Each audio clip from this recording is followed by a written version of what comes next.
Did you enjoy the opera? What's the matter, stupid? Did you lose your tongue?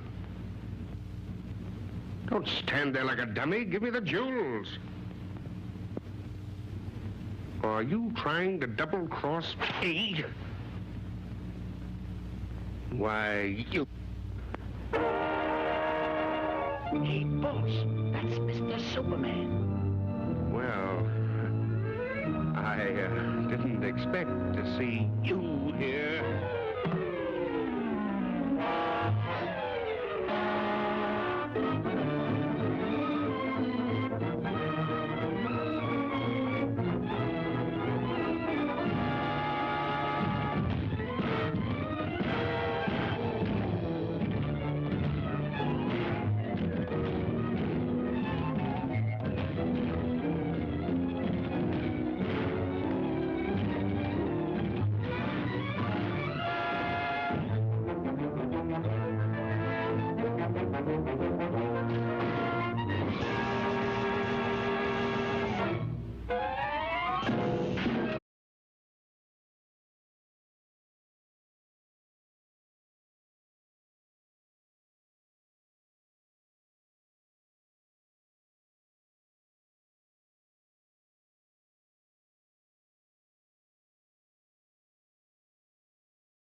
fourth, I'm enjoying myself so much it seems, the fourth in our series of town hall meetings on the COVID-19 vaccination and testing here in Barbados. I'm Brian Rees, and I will be your moderator this evening.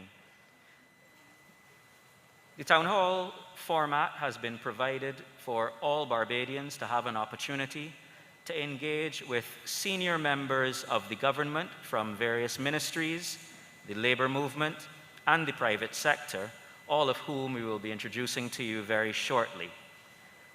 However, we would wish to ask you to kindly stand at this time for the playing of the national anthem of Barbados.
Ladies and gentlemen, as many of you have previously heard, this meeting was agreed to by the Social Partnership of Barbados and has been established to provide all of us with an opportunity for discussion and collaboration on the matter of vaccinations and testing.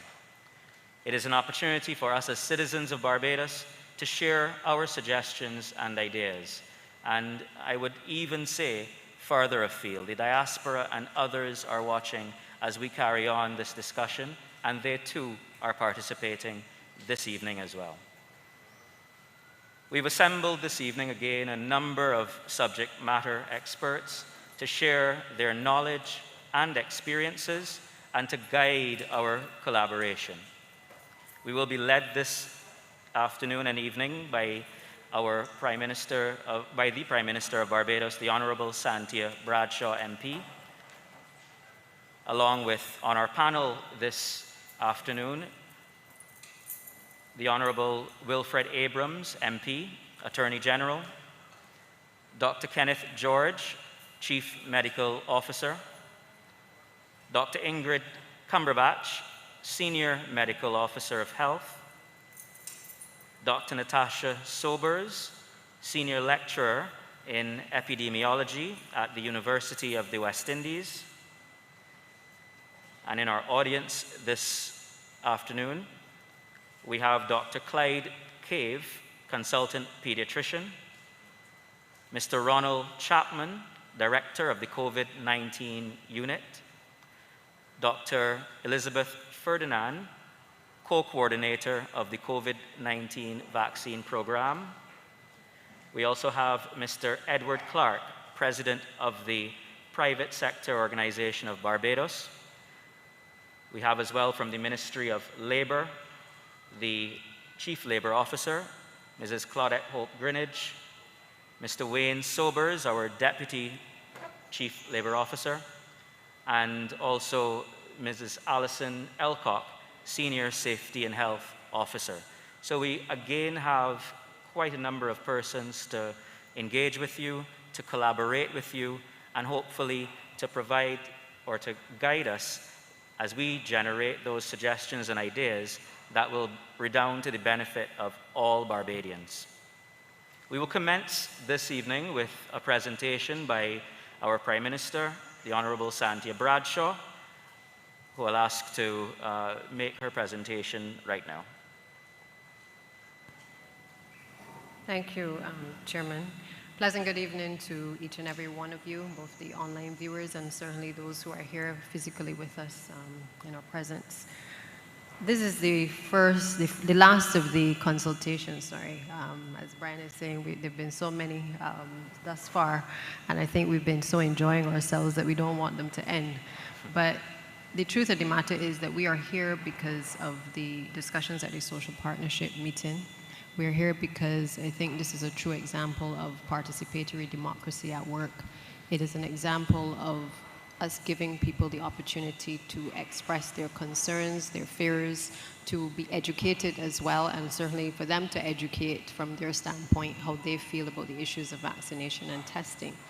But this debate has perhaps over the last few weeks been also about choice and the rights of people to choose whether they want to be vaccinated, whether they want to be tested, and the rules that will surround all of these issues.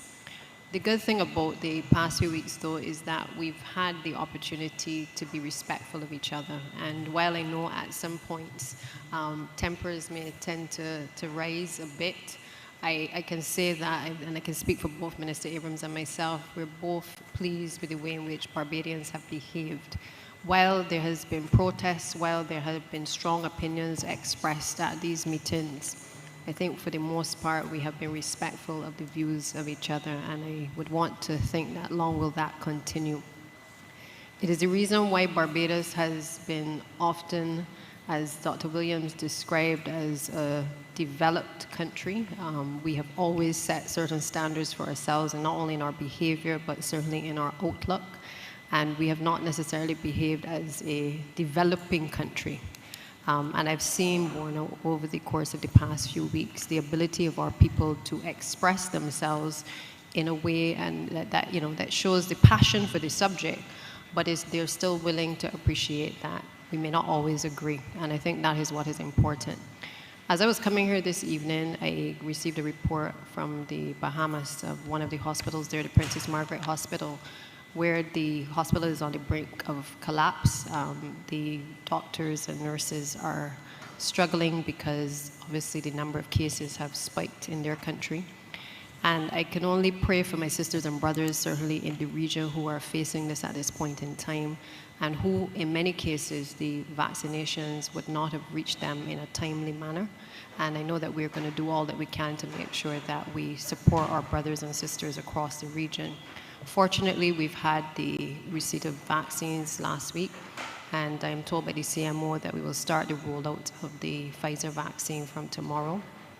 Again, those who are interested in taking it will take it. Those who are not interested will not take it. But that is the freedom of choice that has been given to all of us, and I just want to say long may that continue. I have had the distinct pleasure, along with my colleague, Minister Abrams, of being able to lead these consultations. And while I have, I've certainly learned a lot in these forums, and I'm glad that we've had the opportunity as well to have such distinguished men and women across our medical profession being able to speak with such authority on these issues. I don't think sometimes we realize how fortunate as a country we are to have produced outstanding men and women who can speak with such authority. And for that, Barbados should be eternally grateful. I want this evening that you appreciate as well that we have taken into account the various views that have been expressed, the various questions that have been expressed as well in the various social media platforms. We recognize that there were certain trends that were appearing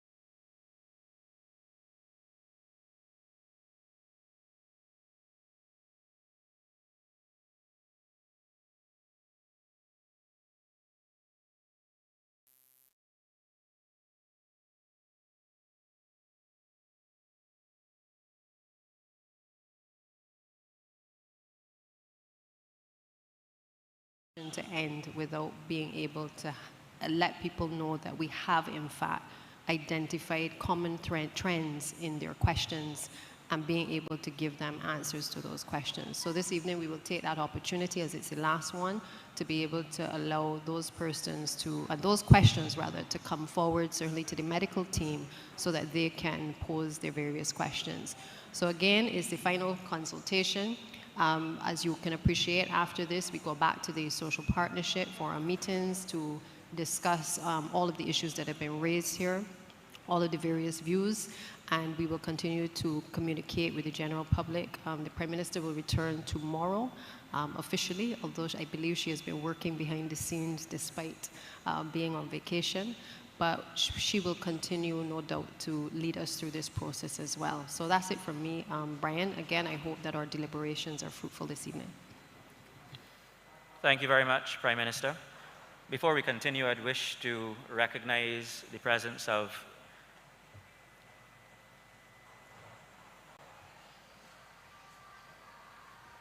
I'd wish to recognize the presence of the Minister of Labour and Social Partnership Relations, the Honourable Colin Jordan MP, and also at the head table, seated at the head table, Dr. Linda Williams, the President of the Barbados Association of Medical Practitioners. Ladies and gentlemen, in the previous sessions, due to the time constraints that we've had, as our Prime Minister has said, we've been unable to accommodate all of the many online viewers and also the questions posed on the Facebook, the YouTube channel, and also the government's information services channel, I'm sorry. There's so many of them. We really have had a large number of persons who are interested in participating. And this evening, we want to make sure that we provide those persons, especially with this opportunity to participate. So as we did in our last meeting, we will be starting this evening's session with a series of questions from our online audience before we then transition to our face-to-face audience here in the Major Newt Hall. I'm again asking you to please be considerate to those persons who want to participate, especially those who want to participate for the first time. We would ask you to allow those persons who are here for the first time to have the opportunity to approach the microphone in these early stages of the discussion. We also ask that you limit your presentations to 1 point per person, as we do have many persons interested. I would also ask that you try to limit it to a 2 to 3 minute period of presentation. We want to hear from you, but we also want to hear from as many people as possible.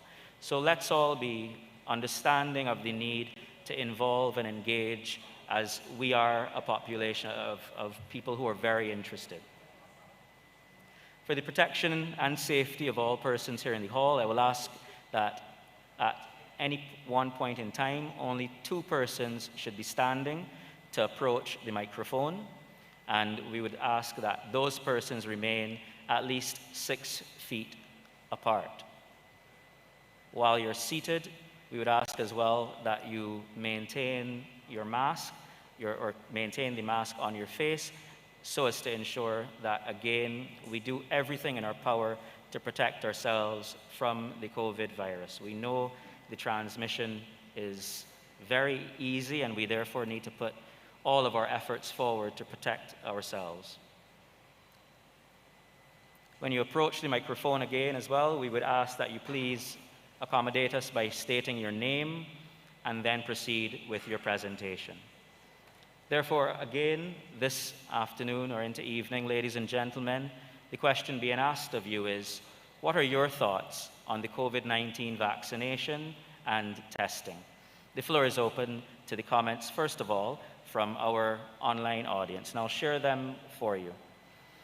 First of all, there is a question from Alyssa Noelin on the Barbados Government Information Services Facebook page. The question is, when can appointments be made for the Pfizer vaccine?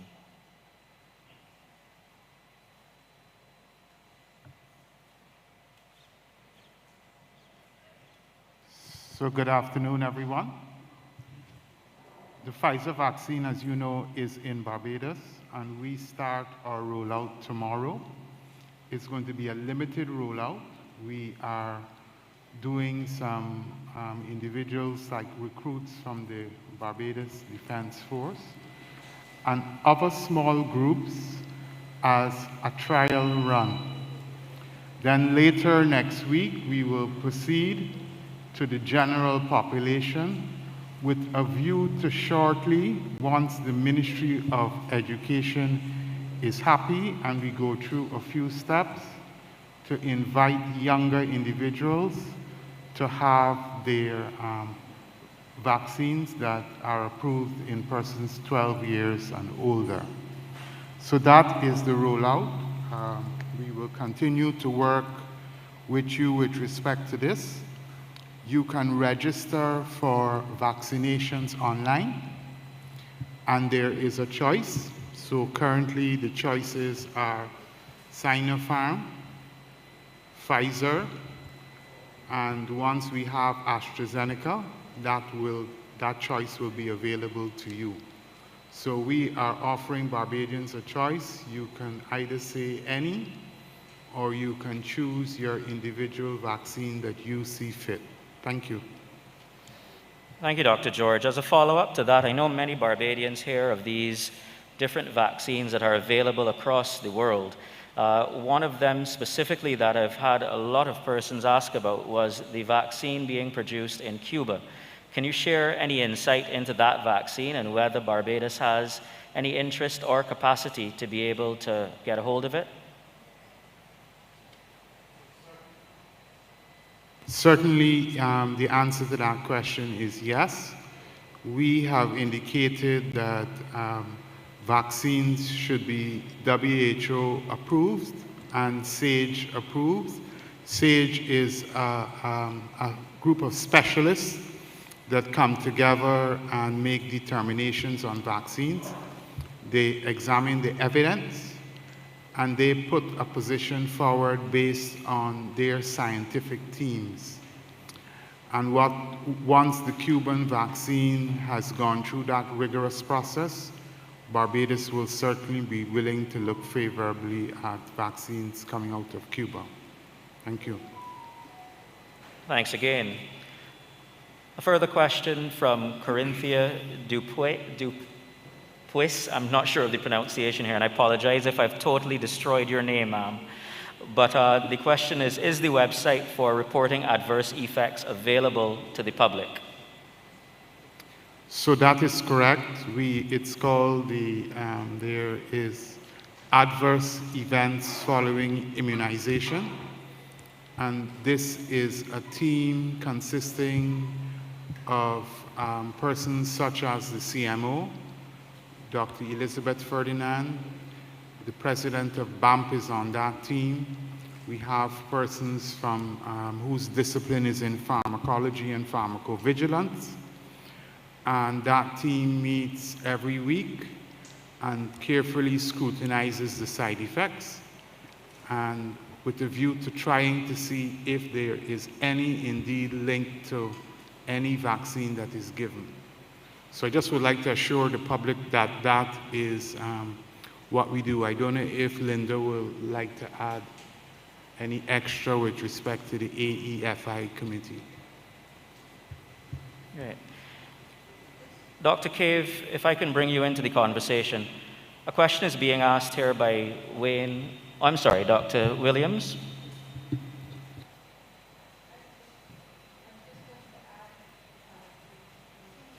Dr. Williams, I'm not sure if your mic is on.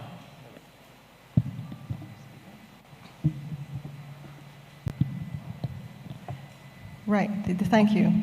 The AEFI team meets weekly or bi-weekly, and we review all of the reported cases.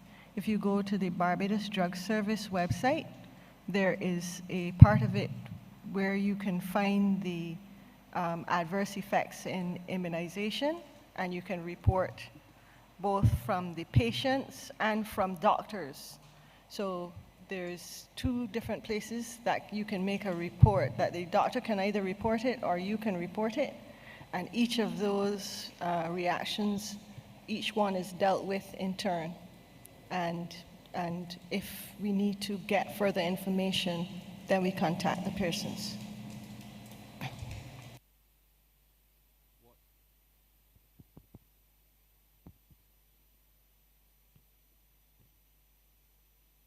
What we can do, since this has come up a couple of times, is we can put that information out on JS tomorrow, advising exactly how you can report any adverse effects of the vaccine. So Sheena, just ensure that goes out tomorrow on the JS platforms.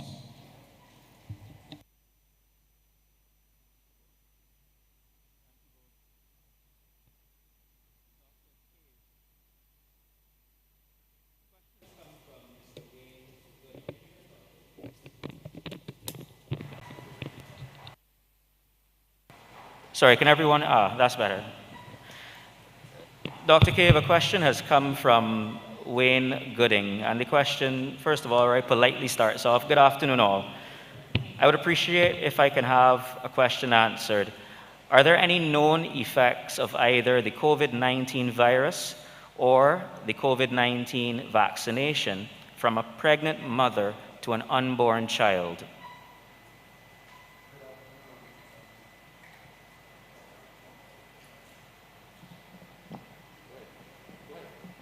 Good afternoon. Yes, there has been a lot of concern about this. Vulnerable people, newborns, children, pregnant women, among the most studied people before they are given approval for a vaccine to be used.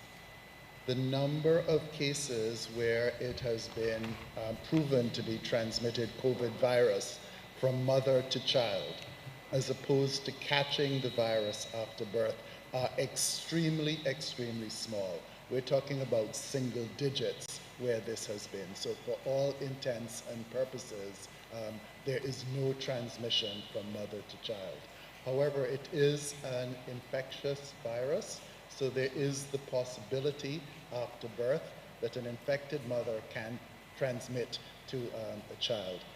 This is, however, so small, as we have learned from experience where COVID-positive mothers have had children, that initially we would separate them, but it was found that rooming in with the mother and child in the same room, continuing breastfeeding with only a mask worn during that interaction, has not resulted in a conversion of those babies to any kind of symptomatic disease. So while it is theoretically possible, the practical answer is no, this does not seem to happen, and we're very lucky that that seems to be the situation.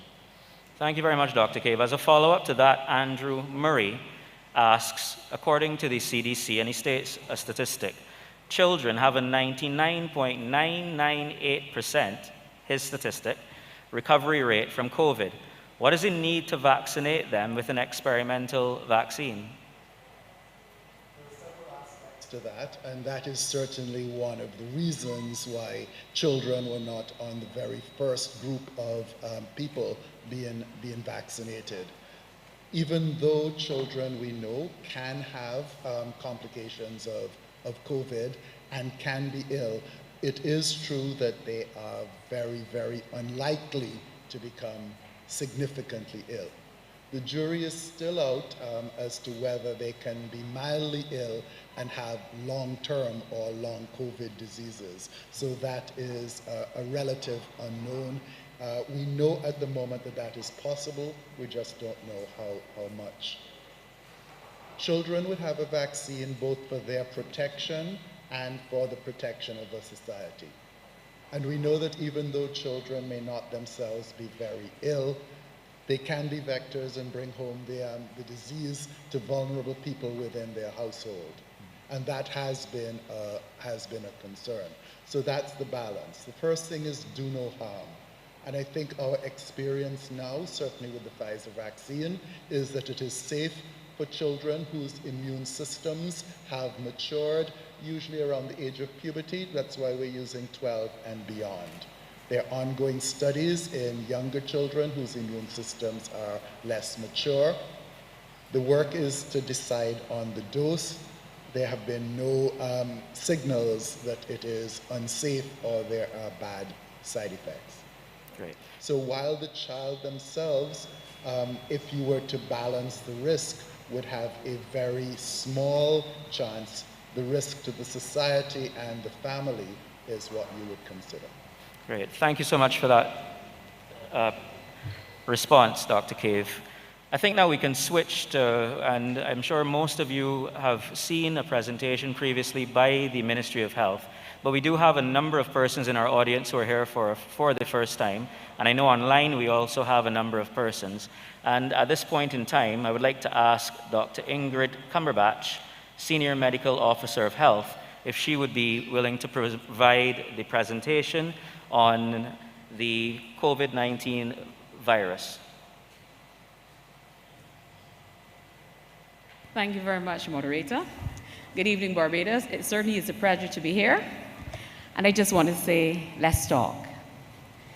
As the moderator would have said, the material in the presentation being used at today's session has been seen before and will be familiar to most of you.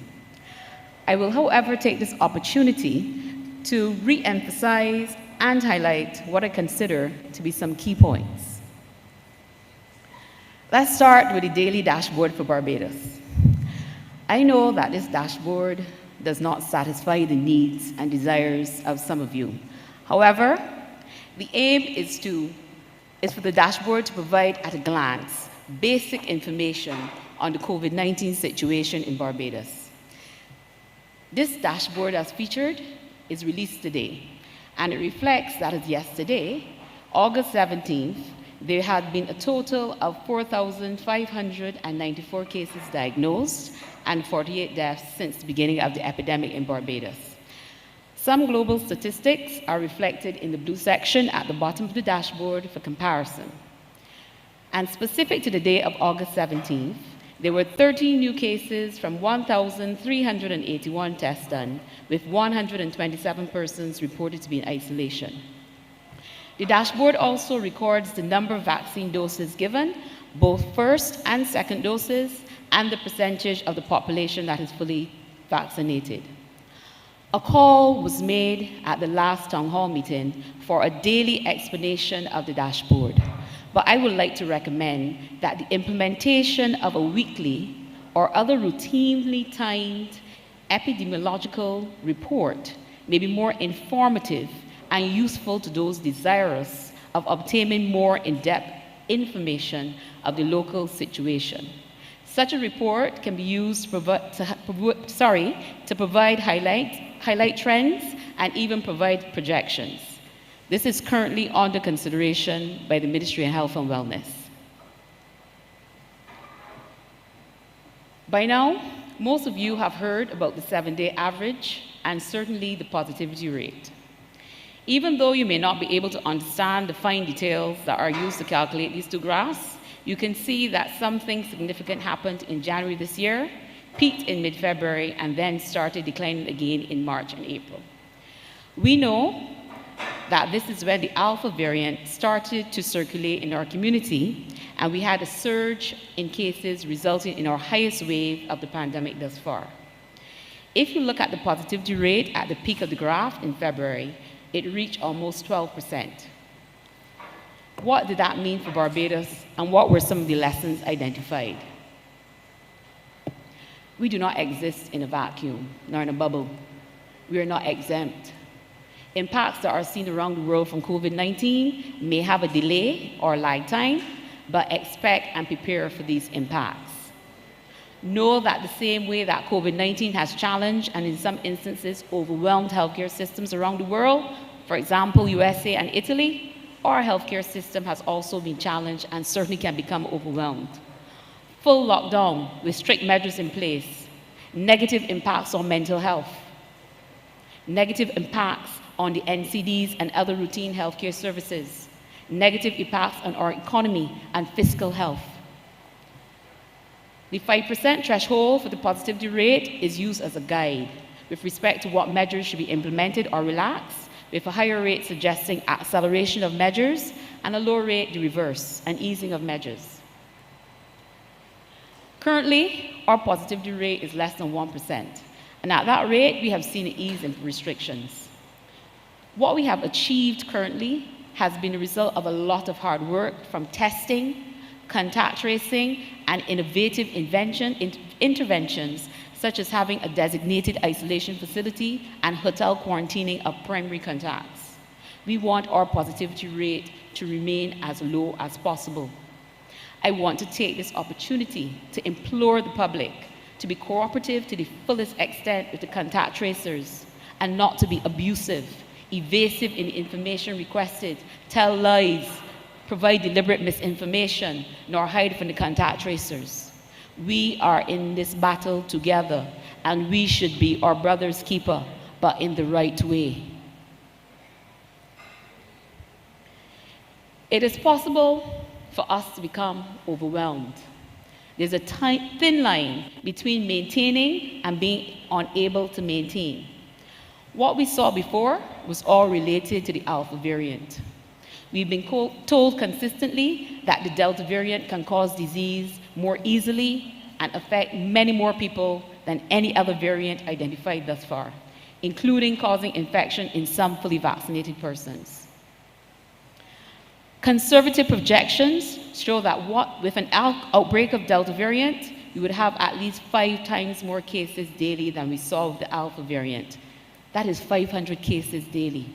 The sheer number of people needing care would present a significant strain to an already stretched system. Look around us, see what is happening what happened in India and the impact of the Delta variant on that country. The many persons who were ill and the many that were so ill and requiring oxygen, such that oxygen became scarce and a precious commodity, resulting in healthcare workers having to make hard choices as to who should have oxygen and likely have a better outcome.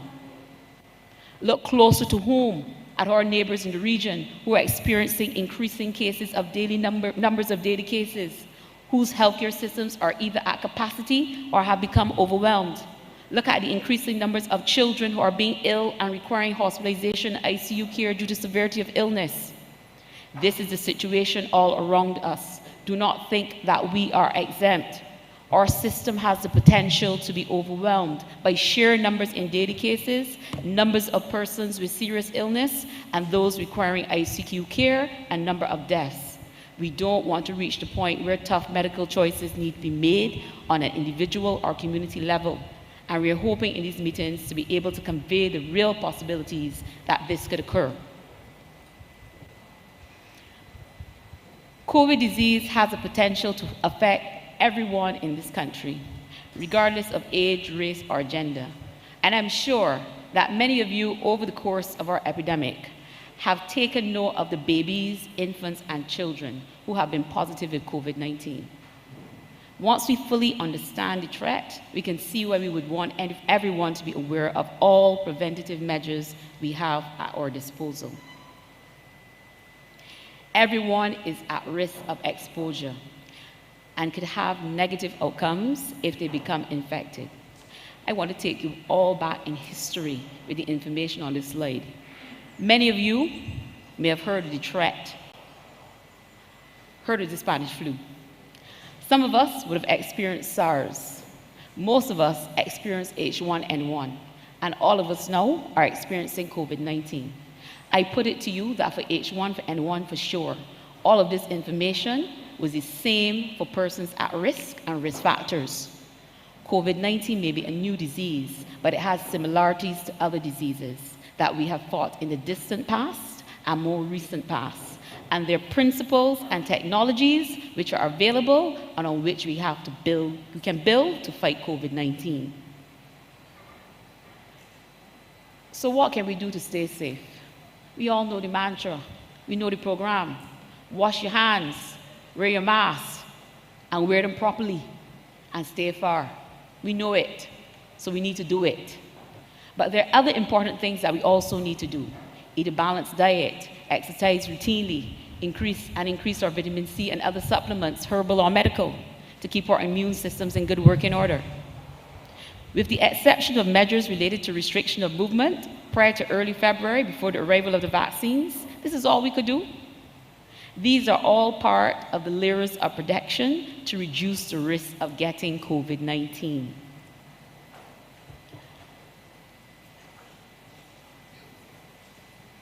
Since February 8th, 2021, we've also been able to add another layer, and that layer is vaccination.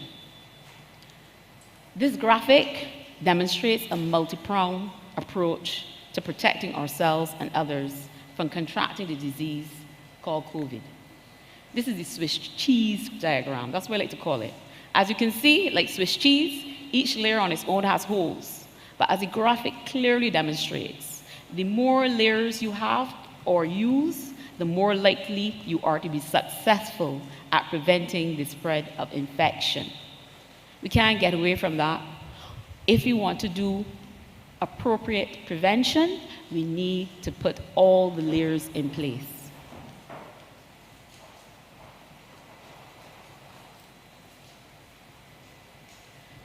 So let's talk a bit about vaccines and the vaccines available for COVID-19 currently. This slide provides examples of the various types of vaccines that exist and the type of immune response that may result from the specific vaccine given. An important point that needs to be made here is that although we are now almost 2 years into this pandemic, the SARS-CoV-2 virus is still a new virus, one that for the majority of us, our immune systems would not have seen before. By vaccination, one of the main things we are trying to achieve is to help our immune systems to deflect and fight off COVID-19 diseases. Vaccination serves as an additional layer of protection against COVID-19. The purpose of taking a vaccine in the first place, any vaccine, is to allow your body to mount an immune response to the pathogen being introduced, to give your immune system a heads up, so to speak. The benefit of this is that an immune response is mounted. This means that when your body becomes exposed to the pathogen again, illness is either prevented or the severity of illness is reduced. There are several different types of vaccines. Each type is designated to teach your immune system how to fight off germs and the serious diseases they cause. The majority of vaccines used against COVID-19 are what are called next-generation vaccines. They're either mRNA vaccines or viral vector vaccines. Now, when it comes to immune response mounted, you will note that the slide refers right at the end where you see the Pfizer, Moderna, and the AstraZeneca. You would note that the slide refers to an ongoing evaluation of the immune response. Yes, the effectiveness and response mounted is still being looked at. Nobody denies that. But the evidence that is already available shows that response is occurring in those who have received a COVID-19 vaccine, and that response has been beneficial. A question was posed at the last Townhall meeting about the ingredients in a vaccine, and I really appreciated the comparison that was made with the lemonade. Because if I was asked that question at that point in time, I can tell you I wouldn't be able to answer it as I can answer it now, because some of these questions need a bit of research. So I'm going to tell you the ingredients in the 3 vaccines that we have here available in Barbados, which is the Sinopharm, the Pfizer, and the AstraZeneca. And I'm going to use the same analogy that the person who posed the question asked. So in Pfizer, mRNA is the only active ingredient and uses this technology to build antibodies against COVID-19. That's the lime or the lemonade. Lime or the lemon. Sorry? Well, when you have your turn to ask your question, you can ask me. But let me make my presentation. Thank you. The mRNA contains the material that provides instructions for our body on how to make the COVID-19 spike protein that triggers an immune response within our bodies. Lipids, or fats, which are needed to deliver the mRNA to the cells, are one of the non-active ingredients. Salts, which are used to help balance the acidity in the body. Sugar, which is basic table sugar. Sucrose, which is used to help the molecules to maintain their shape during freezing. Those are the basic ingredients in the vaccine. AstraZeneca. The active ingredient is a weakened adenovirus, and that is a virus that can cause bronchitis, but it's a weakened form of it. That's what we know it can cause, which gives the body instructions to create the COVID-19 spike protein in its cells. That way, when a person is exposed to COVID-19, the immune system will recognize the part of the virus that has those spike proteins and will know how to fight it. This is the same way or same type of technology that the flu vaccine used, which is the viral vector technology. And it's a pretty old technology because it was developed and in use for about 40 years now. It's a proven, safe, and relatively old approach. Non-active ingredients such as ethanol, which is used as a preservative, sugar as a stabilizer, and emulsifiers to ensure that the components stay together during the transportation and storage process. That is basically what's in the AstraZeneca. To answer one of the questions previously raised as if the spike protein is toxic, there's currently no scientific proof to support that spike proteins are toxic. Sinopharm. The active ingredient is inactivated SARS-CoV-2 virus particles that have been grown in culture in a laboratory and then were inactivated to lose disease-producing capacity while still stimulating an immune response. Aluminum oxide is used as an adjuvant, and this just means that it helps the inactivated SARS-CoV-2 virus to stimulate an immune response. The non-active ingredients are salt, sodium dihydrogen phosphate, and disodium hydrogen phosphate. Some of the benefits that have been documented with respect to the administration of COVID-19 vaccines include the fact that there is reduced infection, reduced transmission, and reduced severity of disease. We must also remember that our population demographics put us at an increased risk and vulnerability due to a high burden of NCDs and the fact that our population is very elderly. We have an aging population. And as I have emphasized continuously, we don't wish for our healthcare system to become overwhelmed. Again, vaccination is another layer in our preventive measures that may help us to avoid this. Data from the isolation facility at Harrison Point has shown that the proportion of those admitted to Harrison Point with COVID-19 who was unvaccinated is very high in comparison to those admitted who have been previously vaccinated. 84% of persons admitted this year have not been vaccinated, and the percentage of those fully vaccinated who have had breakthrough infection is low, only 7%. This information is not currently being presented to the public routinely, but this is presently under consideration within the ministry, and if done, we will seek to present information in a simple and impactful way, similar to the example which will be shown in the next slide. I assure you that the Ministry of Health and Wellness is listening to the concerns, comments, and questions raised by the members of the public, and we are reviewing and seeking to appropriately address the issues and answer your questions. We welcome your feedback, because we are in this together. So this is the dashboard from the Bahamas. Everybody can see the impact of this dashboard. Though our presentation is not as visually impactful as this one, when you compare the information presented from Barbados and from the Bahamas, a very similar pattern is seen, where 97% of persons hospitalized were not vaccinated, 3% were partially vaccinated. It speaks for itself.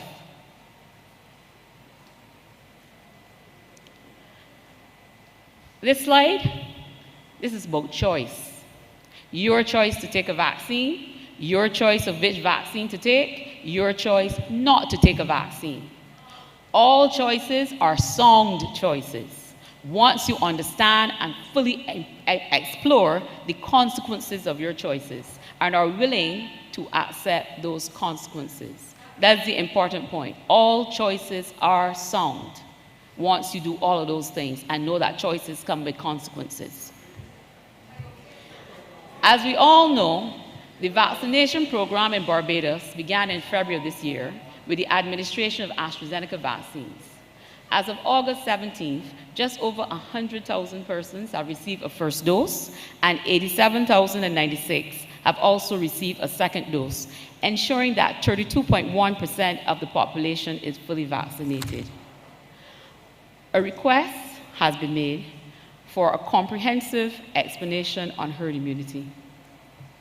Herd immunity, or population immunity, occurs when a large portion of the community, that's what we call the herd, becomes immune to disease, making the spread of disease from person to person unlikely. As a result, the whole community becomes protected, not just those who are immune. And I'm going to give you a little practical example using the persons at the head table as my population. So I am the virus, the new virus that has never been infected by anybody, but never been exposed to. I like the virus, right? Yeah. So the moderator, he was out vetting, and I went and I infected him. And next to me, Dr. Sobers Granum, I also infected her. But persons in the community became aware that this virus is circulating. And you know, a vaccine was developed. So Minister Abrams and PM decided that they were going to get vaccinated. But Linda and Dr. George, they didn't make up their mind yet about if they're going to get vaccinated or not. But because the moderator and Natasha had infection already, they developed natural immunity. The Minister Abrams and the PM, they, because they were vaccinated, they got immunity from their vaccination. So what happened is that Linda and Dr. George, who are part of that community, have become protected because you have immunity in the population from the ones who have the natural immunity and from the ones who have been vaccinated. Some of you may ask, right, why is it that we don't let natural immunity run its course? Because when we have diseases like this one, where you're seeing that a significant number of persons are being ill and a lot of severe illness and death, that is unconscionable. We can't do that. That is not the first line of defense at all. So if we have preventive measures such as washing your hands, making sure you wear your mask appropriately, stay social distancing or physical distancing, and now the vaccine, that is the things that we're going to put into place or want to put into place so that we can achieve this population immunity. Often a percentage of the population must be capable of getting disease in order for the disease to spread. This is called a threshold proportion. If the proportion of the population that is immune to disease is greater than the threshold, the spread of disease will decline. And what percentage of a community needs to be immune in order to achieve population immunity? It varies from disease to disease. For example, for measles, that's around 94 to 95%.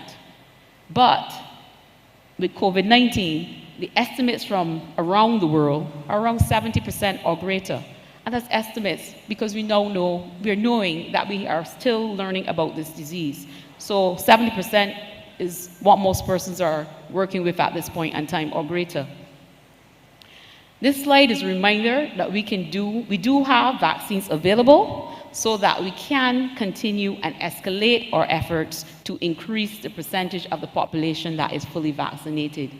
Vaccines have been sourced from various places and through a variety of mechanisms. Most recently, just over 70,000 Pfizer doses arrived last week, and additional arrivals are expected. Your choice, Barbados. Get vaxxed. In summary, COVID-19 continues to present a significant threat to all of us in Barbados. All members of the population have a role to play in taking action against this threat and having the awareness that there's a real possibility that we as a health system, as a country, can become overwhelmed. Protection comes from layers of various measures, such as adequate hand hygiene, appropriate wearing of masks, and physical distancing to help to reduce spread. Vaccination against COVID-19 has an important role to play in reducing the risk of serious negative outcomes, such as serious disease and death, and provides another layer of protection. Ladies and gentlemen, thank you for your attention. I will now hand over to the moderator to facilitate the remainder of the session. Thank you.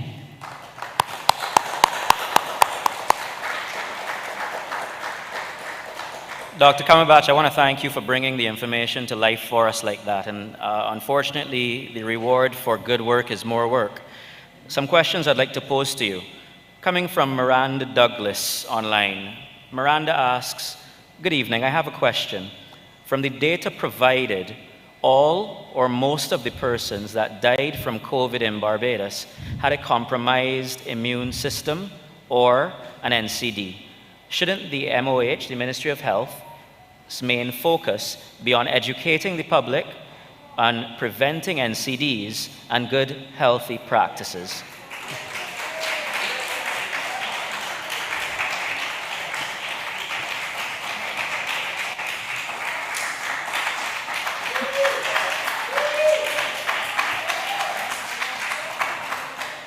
Thank you, ladies and gentlemen. One moment.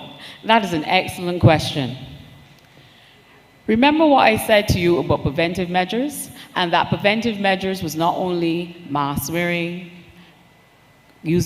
washing your hands and physical distancing, but you had to put other things in place, such as having your diet correct, using a balanced diet, improve your immune system through either herbal or medicinal ways, getting good exercise. It also means that if you have an NCD, you also need to be taking your medication, and many of you would know that part of the management of NCDs calls for persons to do lifestyle modifications or changes, and that includes the same diet, the same exercise, the same taking your medication.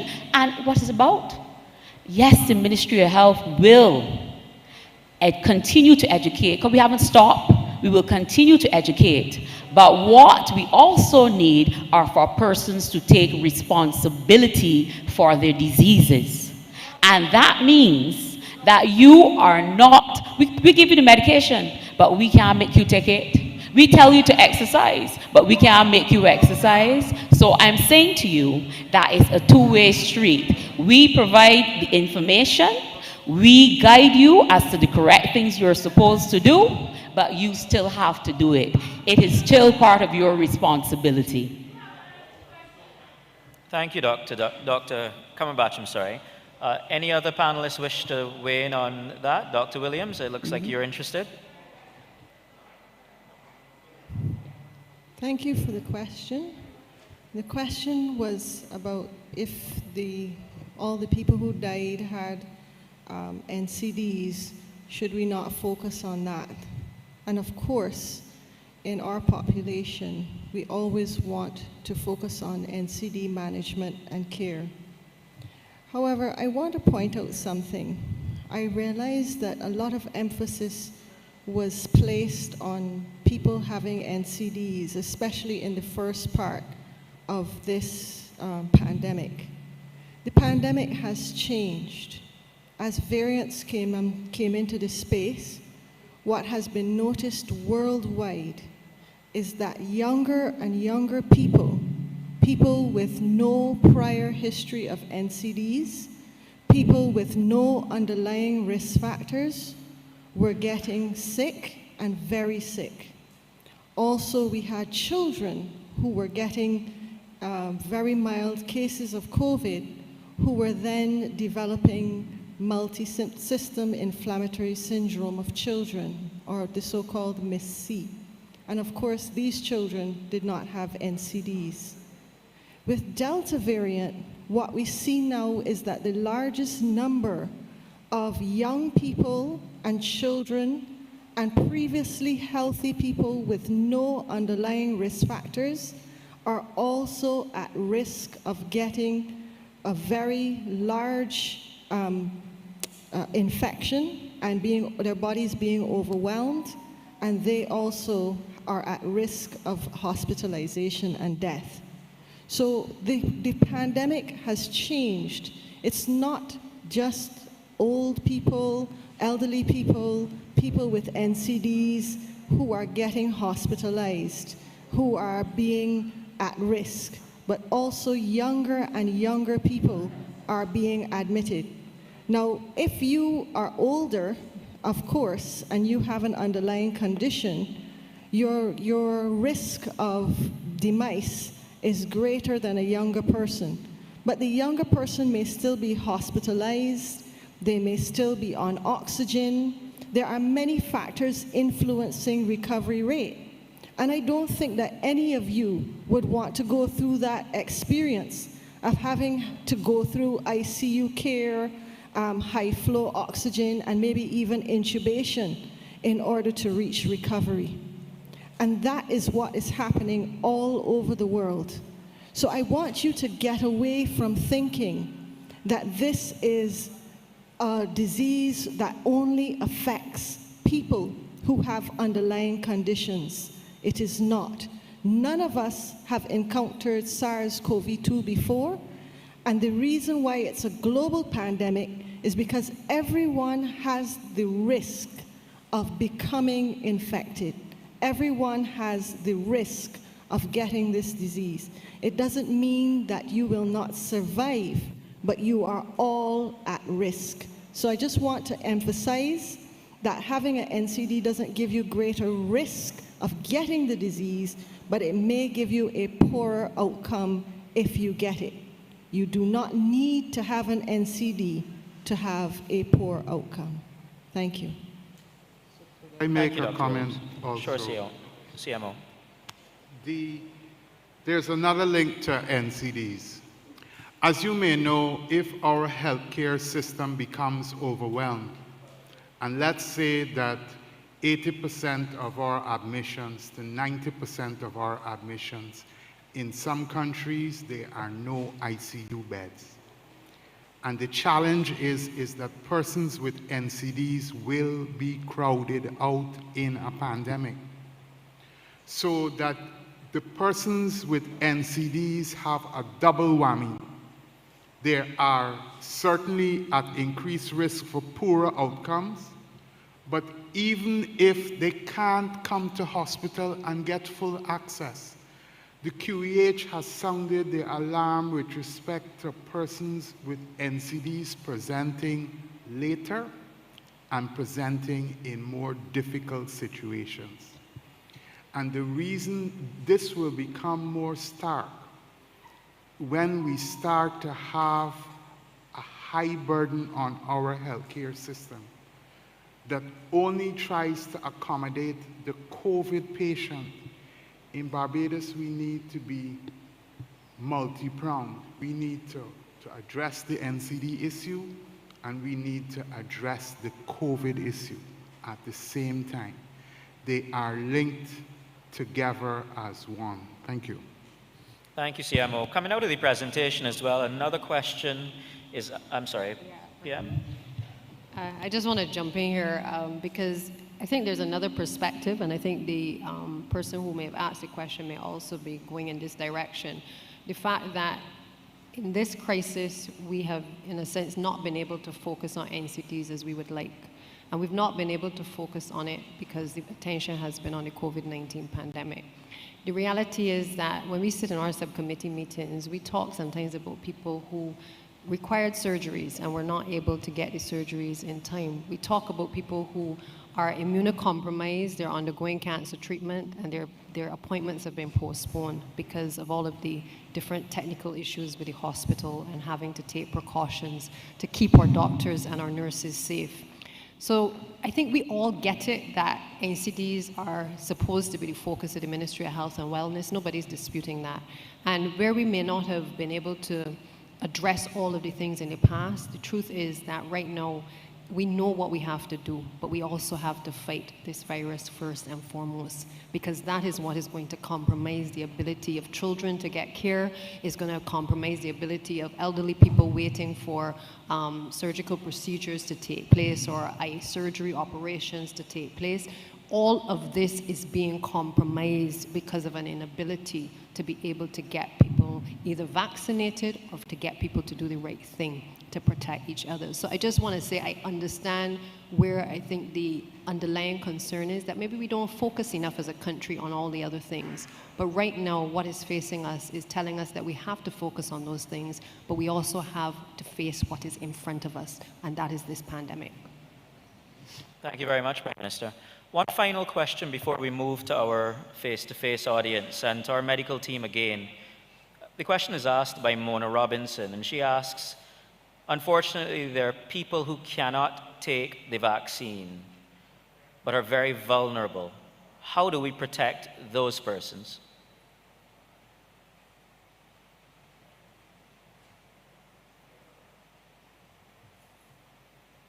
Thanks for that question. That comes back to the whole process of what I spoke about herd immunity and population immunity, where, yes, there are persons who may not be able to take a vaccine for whatever reason, but because there are enough persons in the population who have been vaccinated or have developed immunity to the disease, they extend protection to that person who's unable to take the vaccine. And that is the example that I was giving when I spoke about Linda and Dr. George not taking vaccine, and the other persons who would have developed immunity and they being protected because of the level of the immunity in the population. Because in order for a disease to spread, you need to have vulnerable agents or persons for it to spread to. But if they don't have enough of those persons, then it can't spread. So that is basically what happens. Thank you very much, Dr. Cumberbatch. Thank you. Ladies and gentlemen, we will now move to our face-to-face audience. Again, I'd like to invite one person at a time, or two persons. We have two microphones, two persons only. Can I have the first person who would wish to pose a question to the panel, or also those persons who have suggestions and ideas to share with the panelists?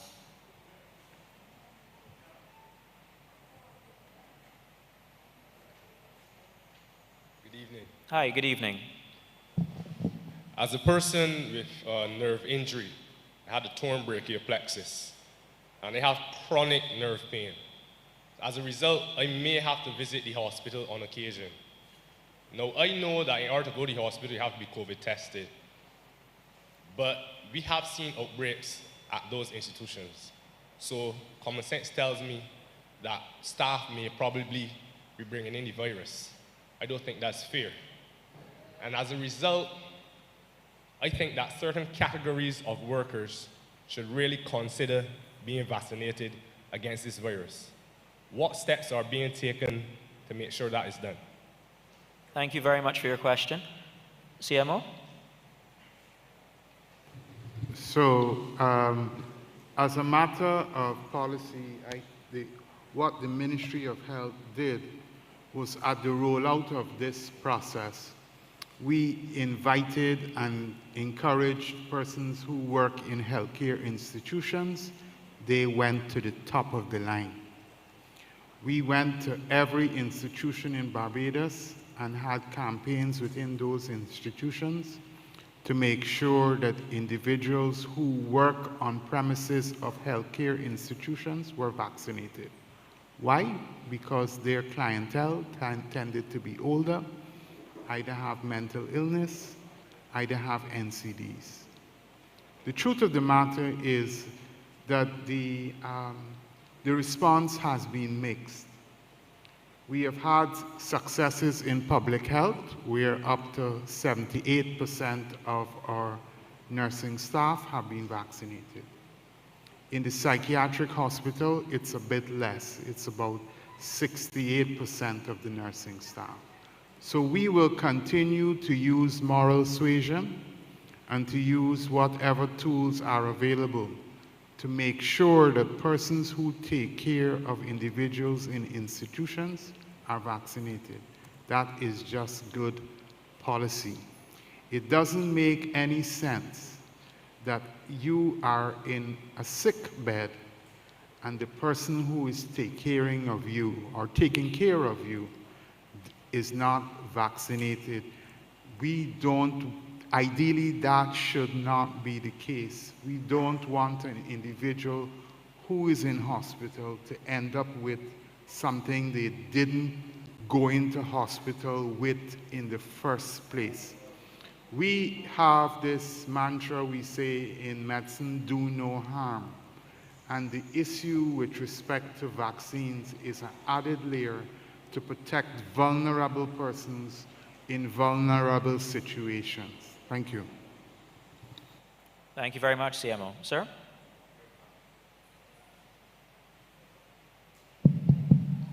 Yes, hi, good afternoon to all in the panel and all here today. I heard... Sir, would you mind just sharing your name so we... Antonio Franklin. Thank you. Yeah, I heard earlier someone was making mention on the panel about the ingredients that are in the Pfizer BioNTech vaccine. Now, if it is, you go on the BioNTech website, you will see that the vaccine contains something called lipid nanoparticles. Could you please educate us on what those are, if it is those are safe, how long those stay in the human body, and if it is, they can be removed?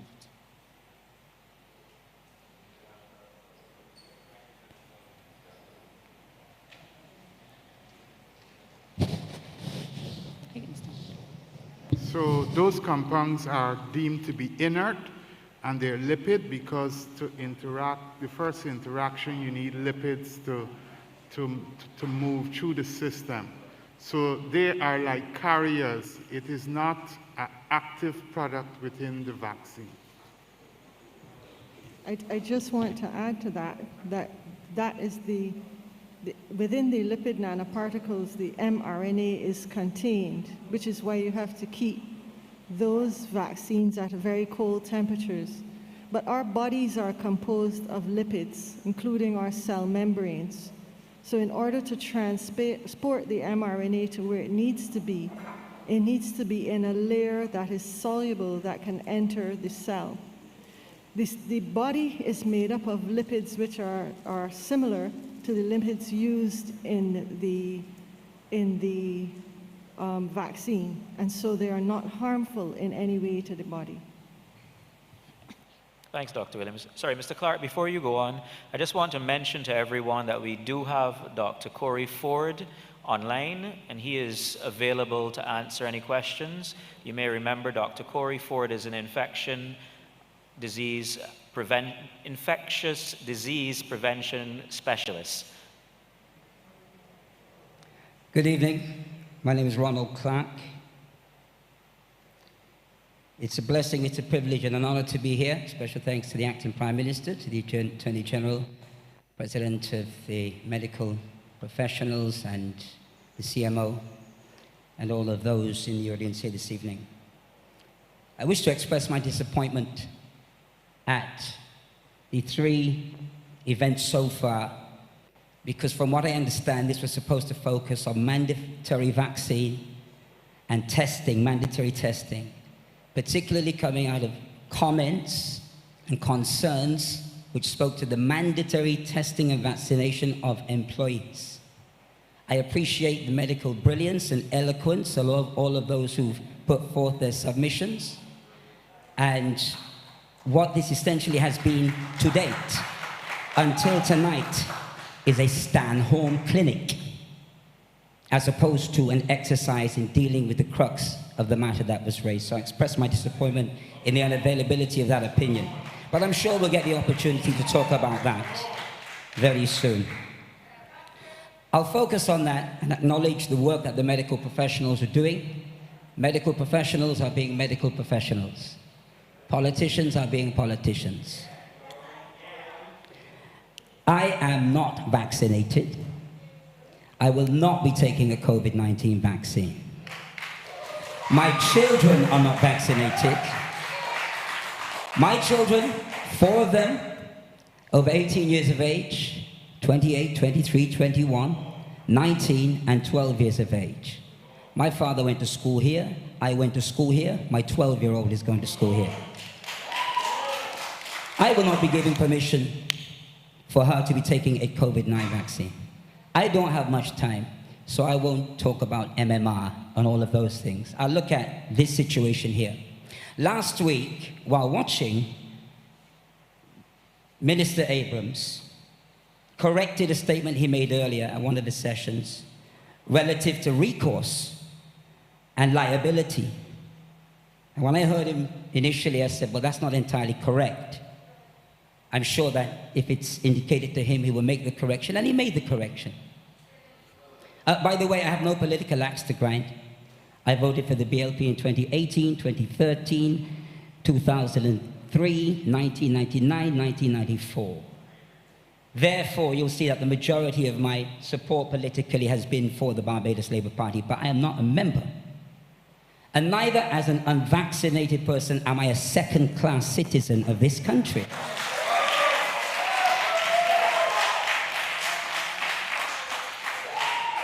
The issue with the presentation so far, and understandably so, is that they go in one direction, as if unvaccinated people don't exist, except to be told, get the vaccine.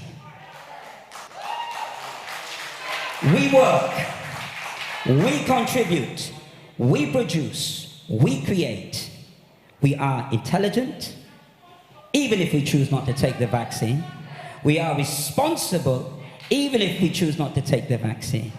So this talk about us being a threat to vaccinated persons is unfortunate. And that's the social climate in which we are operating today. And there are those who are hopeful that a decision can be made to invade my body without my permission. That cannot work in Barbados. What was telling about the statement by the minister, which was a correct and true statement, is no fault, no liability means that if you take the vaccine, you are at risk. The same way that unvaccinated people are at risk. As far as I'm aware, no liability, no fault means if anything happens to you in the future, I'm not talking about the first jab, second jab, my arm's sore, got a little headache, bellyache, diarrhea. I understand that in the first couple of months, but we're talking long term because there are unknowns. The doctors cannot tell you emphatically that nothing will happen. It's impossible for them and the manufacturers to say that. That is why the condition of no fault, no liability, no accountability and responsibility is sought before these vaccines are distributed to any country. But let me tell you something. Your risk may come at a cost. Your refusal to take a vaccine may come at a cost. But what's in it for the manufacturers? There are a couple of things that have not been brought to any of the national discussions on COVID-19 and vaccination. There is a business side. And if you want people to be informed about making their choices about whether to take a vaccine or not, and let me stress, I am pro-choice. If you want to take a vaccine, you take the vaccine. You have a right to make that choice. My sister's taking it, my brother's taking it, my best friend's taking it, my cousin's taking it. That's their choice. But let me tell you why it's interesting that all around the world, these vaccines are distributed. Pfizer, who we heard about tonight, says that its first half of the 2021 financial year sales was $7.8 billion in the last 3 months. So much so that Pfizer had to upgrade its annual forecast from $26 billion to $33.5 billion in vaccine revenue alone. There you go. Not right now. Not right now. This means, therefore, the forecast earnings on shares have gone from between $3.55 to $3.65 to $3.95 to $4.05 per share. Sorry, Mr. Clark, Yeah. we need to ask you to I'm going to say that. considerate. All Okay. right? So I'm making the point that there is a financial incentive, not for the government, but for the manufacturers. All of the risk and all of the liability for your entire lifetime will be at you. So employers may feel encouraged that if there's no fault on the part of the distributor and there's no fault on the part of the government for allowing access, well, maybe there's no responsibility on my part to demand or insist that workers be vaccinated. I say that is not the case, cannot be.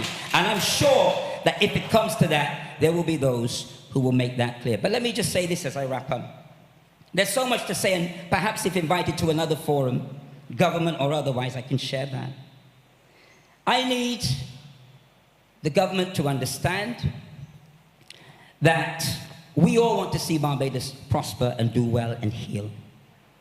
I'm not anti-vaccine, but I am pro-choice.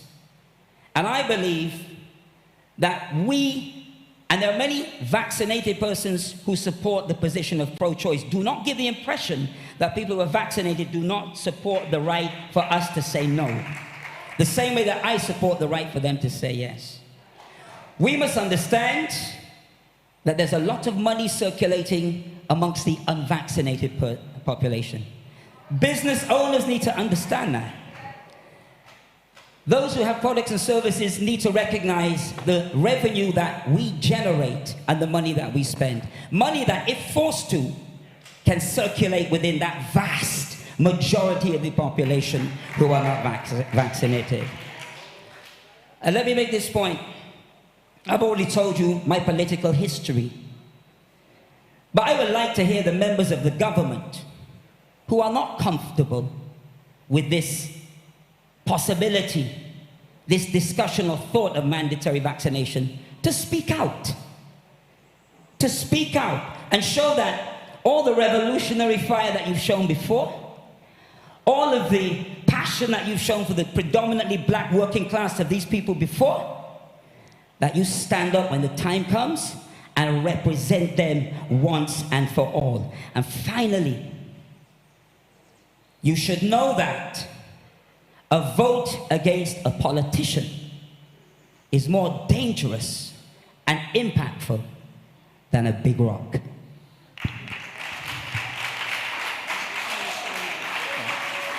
Mr. Clark, I want to thank you for your perspective, but I also recognize that on the last occasion you may not have heard the discourse that took place, because I had to correct on that occasion others who tried to convey the impression that this discussion was only about us coming to say something about mandatory vaccination. I want to make it clear to you, coming out of the social partnership meeting, the issue of mandatory vaccination was put on the table. It was part of a wider discussion. As a consequence, we felt we needed to come to the people, allow people like yourself to express how you feel about the whole concept of a mandatory vaccine. The fact that the medical professionals have taken the time to come here to speak about vaccination is not for us to pronounce on anything at the end of these consultations. It has always been and will continue to be for us to listen to you. So I understand your narrative of support for the Barbados Labour Party, for the government. That is fine. This is not a political discussion. It is also about you doing exactly what you did, expressing your views. I just want to also indicate, as I said before, the Prime Minister is back tomorrow. But she intends to speak to the country, not just on the issue of the mandatory vaccines and all that has happened coming out of the consultation, but on a number of other issues as well, sir.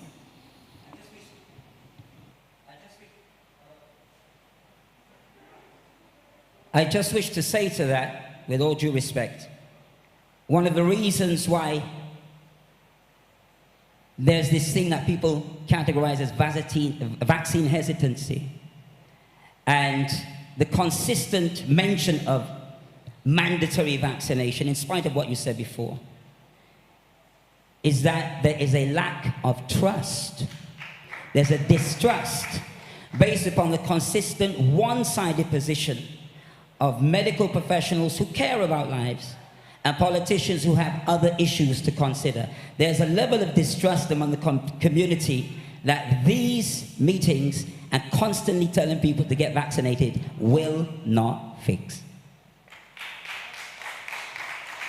You want to go back? Thank you very much for your well-articulated position, Mr. Clark, sir.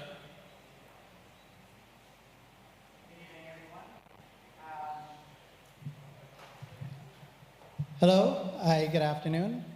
First of all, let me just introduce myself. I'm Dr. Vidya Armagan. I'm an orthodontist here in Barbados, and I'm president of the Barbados Dental Association. I appreciate having the Townhall meetings. I think it's been a phenomenal effort on the part of the government, and I think it's brought a lot of issues to light. I understand the gentleman's concern that we have not perhaps addressed solely part of what this Townhall meeting was to do, but I do feel that it has educated the public in a way that has been phenomenal. Addressing what the gentleman did say, I did come here to present a way forward. There's a four-step approach in having a plan on how we go forward. As you see, there's going to be a lot of resistance to mandatory vaccinations, and we understand that, and it is a right of every citizen. And I don't think any of us has a problem with that.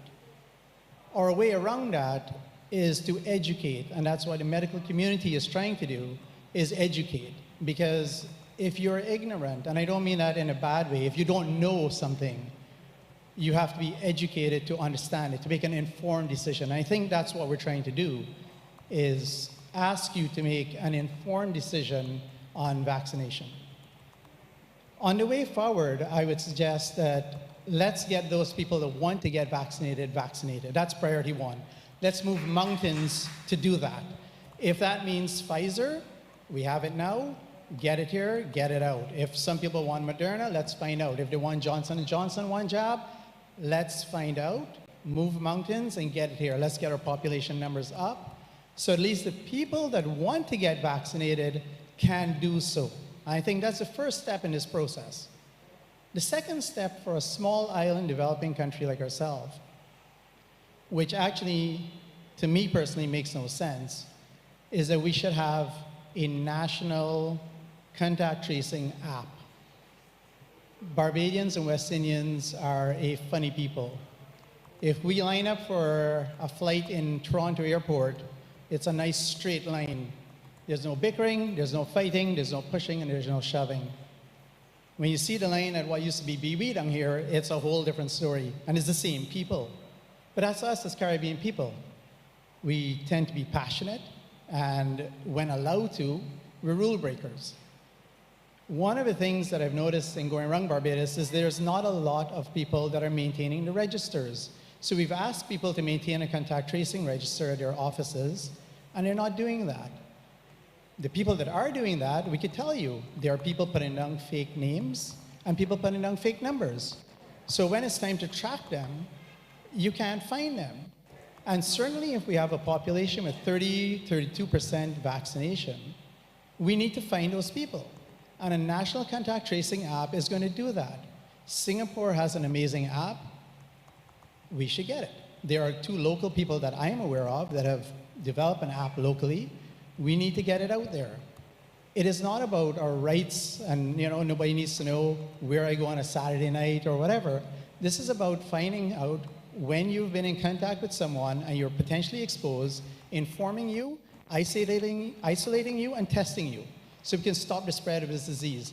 These are some of the things that are going to stop us from needing to do drastic things like mandatory vaccinations. The third thing may not be popular as a tourist island. One of the things that I think we failed at is looking at our tourism and our tourism product. We have excellent protocols in place right now. Negative PCR tests 72 hours before you arrive here. Vaccinated people have a certain protocol. On-vax have a certain protocol. And you get a PCR test and you go straight to your hotel. One of the things that we should look at is when you go to that hotel, you stay at that hotel. Don't come and mix with us as Barbadians at this point in our history until we get our numbers up. At this point, come and enjoy Barbados, the sun, the surf, the sand, the hospitality at the hotel, but stay there. Stay at that all-inclusive resort and don't venture out into our society until we get our numbers up or we figure this thing out a little bit better. The hotels that choose to have tourists take only tourists. The hotels that choose not to have tourists can accommodate the locals, staycations, weddings, ceremonies, and things that we can now open up because we're not getting that penetration of the infection into our society. The people that want to join our society, it's very simple. Do your 2-week or your 6-day quarantine, have our national contact tracing app, and get tested. So at least we can follow you when you come out of that quarantine, and we know if in fact you do develop COVID. Because COVID has an incubation period, anywhere from 5 to 23 days. We know this. This is science. So let's take advantage of that. And let's look at our tourism product, redefine it slightly for this period of time. The fourth one is going to be a very unpopular one, because I am going to suggest in moving forward that there are some professions that we need to look at very seriously for mandatory vaccination, healthcare being one of them, hospitality being one of them, teachers being one of them, and the disciplined forces being one of them.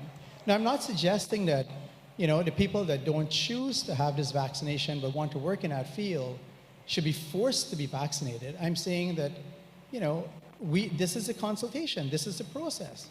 We need to figure out what to do with these people. Do those teachers that don't want to get vaccinated stay home and do the online classes? And eventually, when we start vaccinating kids, are those the kids that stay home and do online courses? And the others come back to school? In a medical field, a lot of the people that come into our offices are compromised. We certainly don't want to be infecting them. They're already immunocompromised. And certainly we don't want our staff infected because we're seeing so many people. Certainly we don't want our hospitality industry to be welcoming people to Barbados and infecting them. It makes no sense. So I do think part of your process, unfortunately, is figuring out how we get the people that are working in these sectors vaccinated if they're dealing with the public. I applaud you. It's not an easy task you have, but good luck. Thank you, Dr. Abergon. Is there any response from the panel on the suggestions? No? AG? Vidya, I want to thank you for that. And from the beginning, what we kept pushing out was we're here to hear your concerns, we're here to hear answer your queries, but we're also here to take suggestions and possible solutions. Because at the end of the day, whatever decision that is made or whatever policy that is implemented has to be one that is for the benefit of Barbados. It's the considered position of the government for the benefit of Barbados. So for that to happen, we have to let all opinions contend, have to let all ideas be ventilated. We have to listen very carefully. Then we have to go back and look at everything and figure out how with all of this can we come up with the best possible suggestion for Barbados. So I appreciate the fact that your intervention contained some active proposals for solutions, and I can assure you that we recorded all of this, and every day after these meetings we compile the questions, we compile the answers. We also look for solutions that can possibly be developed to the benefit of Barbados. I want to commend you on your presentation and thank you for it. Thank you, Attorney General. Good evening, everyone. My name is Michelle Edwards. I think I represent an ordinary citizen of Barbados, and I speak from my heart and not from my intellect. I do appreciate all the intellect that's in this room, I really do.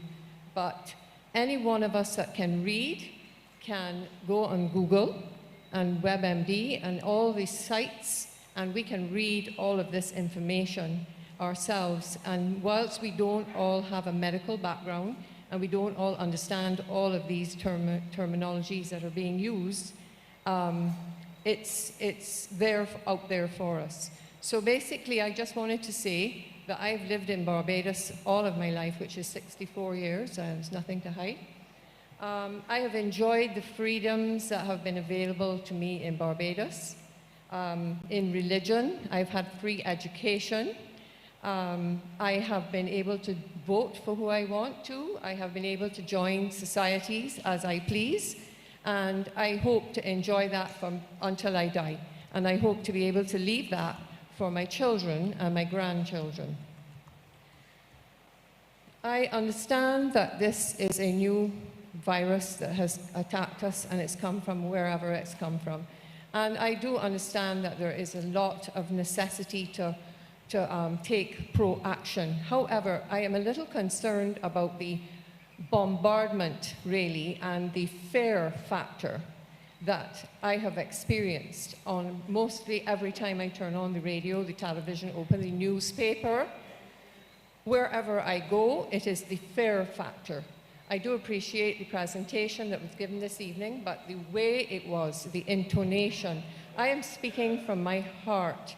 The intonation, the way that we speak with our eyes says more than and the way we make our facial is very frightening to a society. We have little children in homes where we sit and watch television and we hear this sort of thing, and children have to grow up and live in this world. We are leaving this world for them, and I understand that what my parents left the world for me. So I want to leave them a world like that. I don't want to leave them a world that's fearful. So I would like to suggest respectfully and humbly that some kind of consideration is given to presentation on, it is not all about facts and percentages and all of that. I think also those percentages and facts are hugely overquoted and maybe one or two people or one or two children and those kind of things. I think if you're going to be specific, then you have to be very specific, but the fair factor. So my consideration today is about how it's presented. I would also like to say that we as a nation have only ever paid lip service to health and wellness of our citizens of this country. Lip service. We are all ready to jump on the bandwagon to spend millions on PCR testing and isolation and quarantine centers and all the rest of it. But over the years, we have spent very, very little on health and wellness.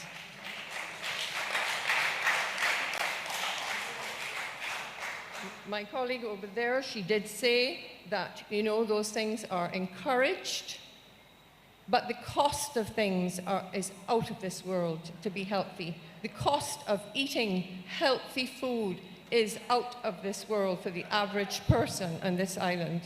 So paying more than lip service is necessary for us to have a healthy nation and have less NCDs and less of those unhealthy people.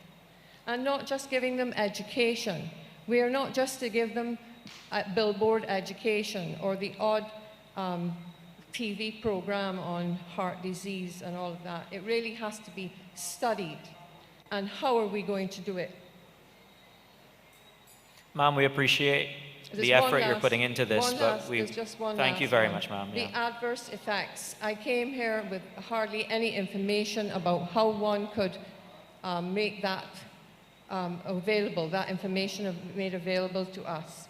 And basically, I think that Dr. Williams, you referred to the website, but it needs to be a little bit more user-friendly. And the doctors need to do the reporting and let the patients know that they can report it as well, because that is not known to us. It's not known to us. Okay.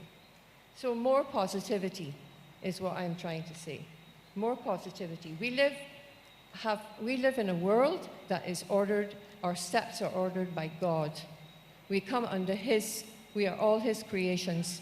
COVID has not taken Him by surprise, and we sing our anthem very proudly. We stood for it today.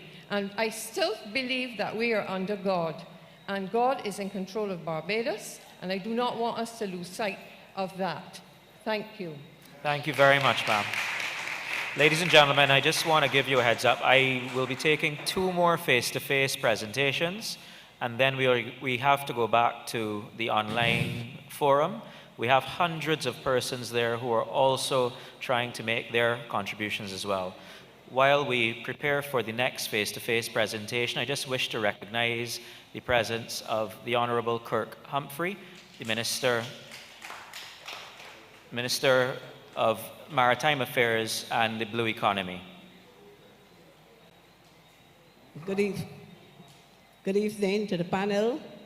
My name is Saitomia Worrell. I attended another meeting, but I was listening verbally on the radio.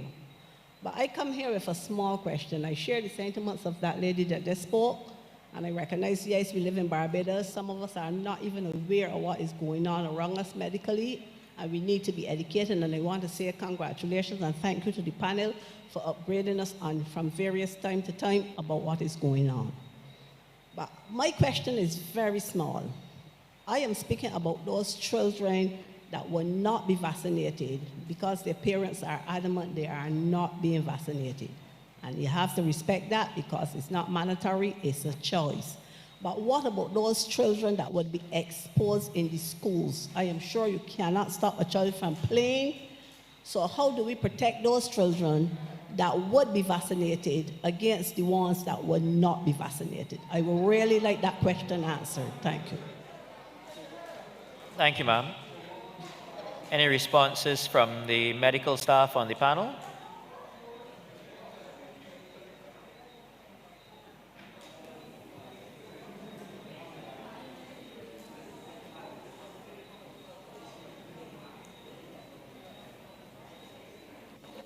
I can start the ball rolling. First of all, let me say thank you, ma'am. Your question is a good one.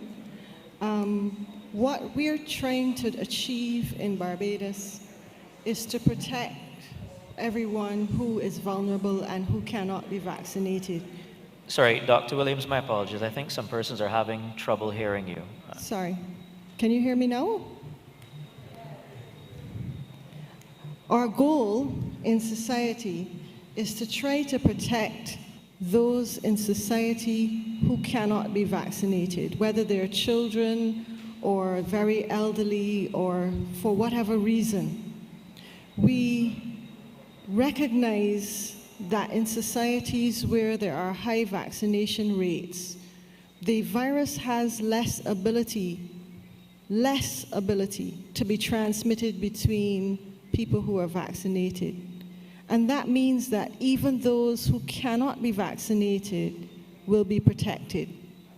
Now, in the concept which we were referring to before as herd immunity, we now know that for the Delta variant, that a large proportion of the society would have to be vaccinated in order for that to occur. So we're not really trying to achieve a specific number. You know, we're going to force it to whatever percent. We want to get as many people vaccinated for that community protection as possible, so that those children, if there are vaccinated children around them, they have a lower chance of interacting with the virus. Now, I just want to say, in response to the things that were said before, that we appreciate everyone's concerns. And one of the words that I think was unfortunate in the midst of this crisis is that mandatory makes it sound like someone is going to drag someone away and do something that violates their will or violates their body. Hold on.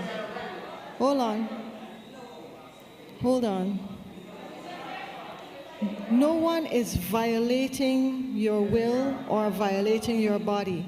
What we're doing is presenting the options to you. Sorry, Dr. Williams, one moment, please. Ladies and gentlemen, we have always maintained a level of respect for the speakers while they're making their presentations. I would ask us to continue to do so.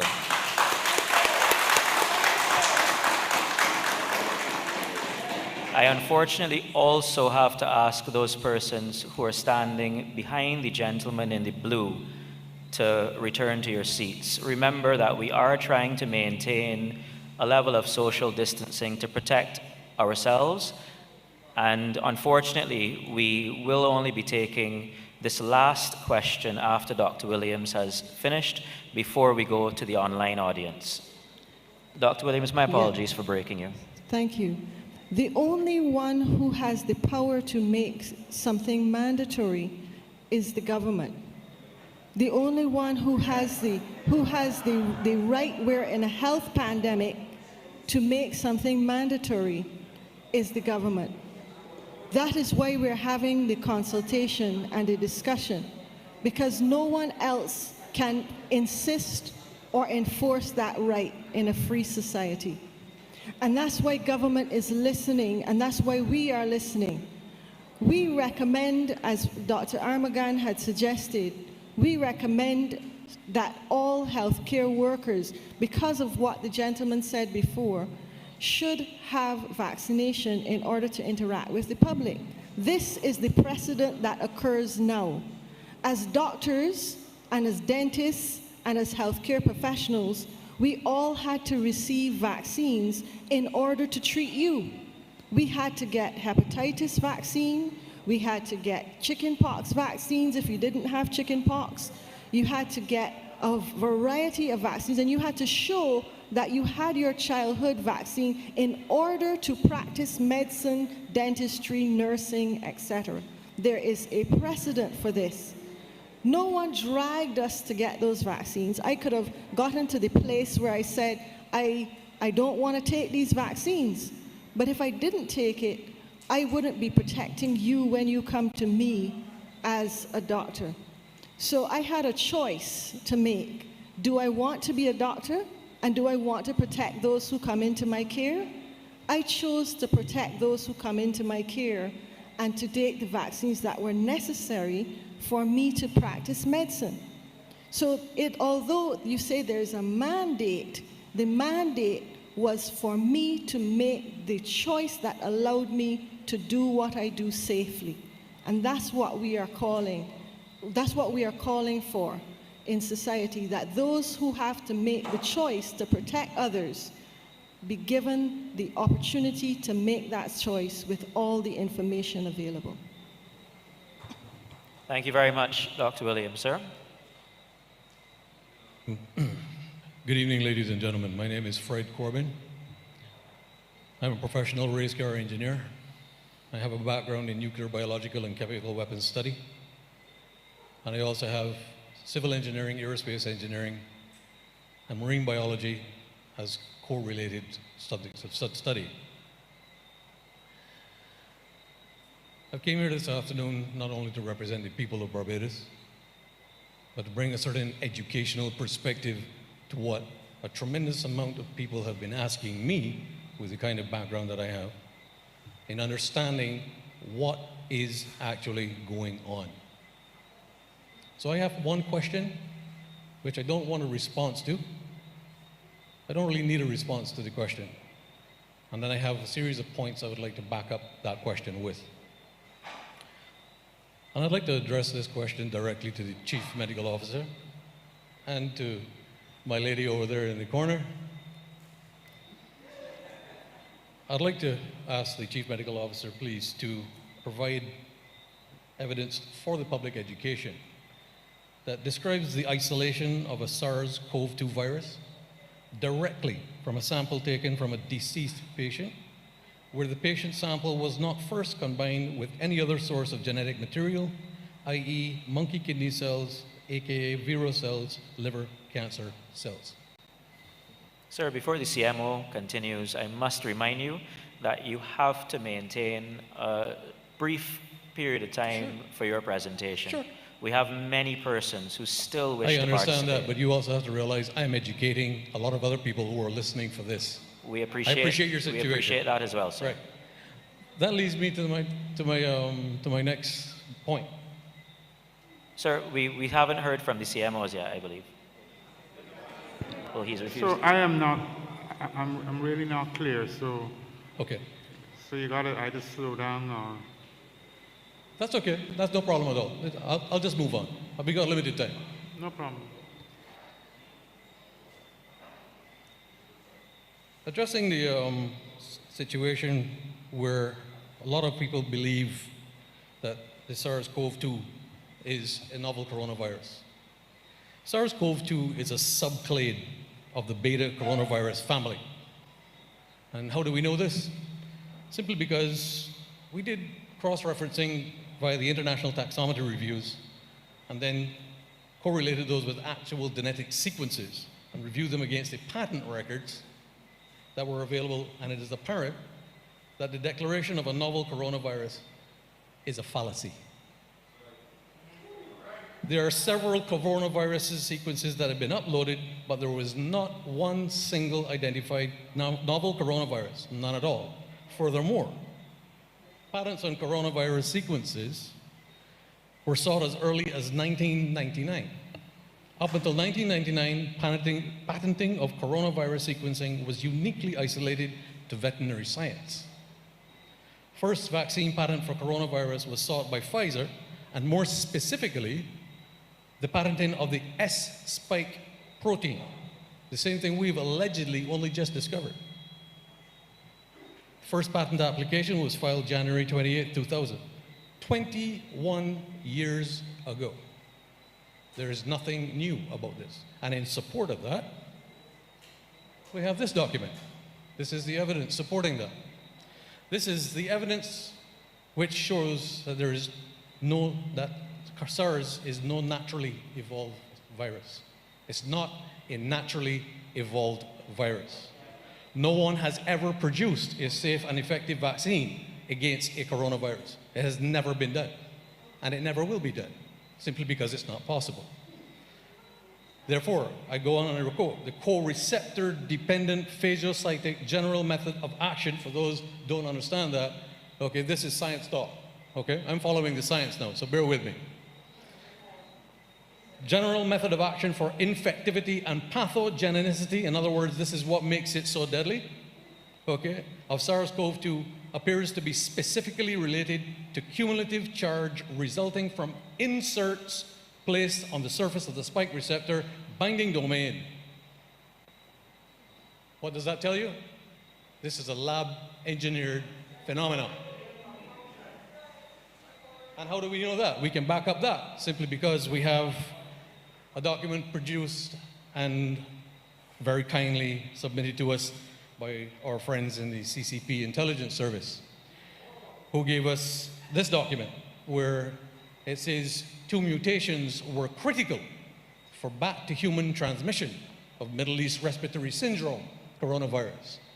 This is where AstraZeneca and some of the other vaccine manufacturers get their vector from. It's just that there's one small problem, is that it outlines direct collusion between the Communist Chinese Party and those who were building it. We recognized HKU4 spike, aiming to build its capacity to mediate viral entry into human cells. To this end, we introduced 2 single mutations. We introduced 2 single mutations, not they, we. S76R and S76A into HKU4 spike. The S76R mutation was expected to restore the HPC motif. I go on and quote further. We produced retroviruses pseudotyped with HKU4 spike, referred to as HKU4 pseudoviruses, in human cells. Sir, I think I've given you a fair amount of time I'm not done yet. Sir, Mr. Corbyn, Mr. Corbyn. I'm addressing Mr. Corbyn. I'm addressing the doctor over here. Allow me to share with you one point. Yeah. We need you, as this is a town hall meeting where everyone wishes to participate, I understand. to come to a point where you give us a suggestion, an idea, or a proper question. I just want to address the doctor in the corner. What? Thank you, Thank you, Madam Prime Minister. I appreciate your help. I just want to address my lady doctor in the corner. We're going to have a drink over this, by the way. When I challenged you with regard to your ingredients of the Pfizer vaccine, I had good reason to do so. Because I hold in my hands an internal document from Pfizer Laboratories, which was given to us by a very special person who we have contact with, called Reverse Engineering the Source Code of the BioNTech Pfizer SARS-CoV-2 vaccine. And this is very, very critical because it outlines the chemical and the biological processes which were very, very carefully manipulated in order to be able to produce an mRNA that also contained a very, very dangerous toxin to the human body. Do you know what that toxin is? That toxin is called graphene oxide. And every single one of these vaccines in a 30-milligram shot contains 15 billion nanoparticles or lipid carrier particles within the mRNA sequence. 15 billion nanoparticles. And let me tell you how graphene oxide works when it gets into the body. Because when the spike protein then binds itself to our blood cells and so on, graphene oxide then starts to build a structure. And this is why we have people with blood clots, and we have people with heart failure, sudden heart failure, and so on, because the graphene oxide is building structure. Mr. Corbyn, again. Mr. Corbyn, you're lecturing at the moment. I'm not lecturing. I'm you just are, bringing Mr. the facts. Corbyn. I'm educated. And we have... I'm educated. Ladies and gentlemen, Mr. Corbyn, we have...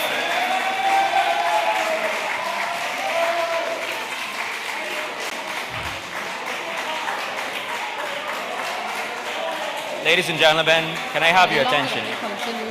Mr. Corbyn, we have definitely now given you sufficient time to make your presentation. We have to give others a similar opportunity. And therefore, I have to ask you to please make a point, provide a question, or we will have to cut your microphone. Okay. One last question. As much as you have support in the audience, we have a number of persons who need to be heard as well. This is your final opportunity, Mr. Corbyn. I appreciate that, sir. Thank you, Madam Prime Minister. I just want to make sure that everybody understands that Barbados is actually a signatory to the Convention on the Prohibition and Development and Production and Stockpiling of Bacteriological and Toxic Weapons. And we signed that treaty on the 16th of July, 1976. However, the patent databases that we have accessed proves that COVID-19 and COVID-19 vaccines are in fact a bioweapon. And how do we support that? Because we have a copy of the mysteriously deleted Wuhan databases that tell us everything. Thank you very much. Thank you very much, Mr. Corbyn.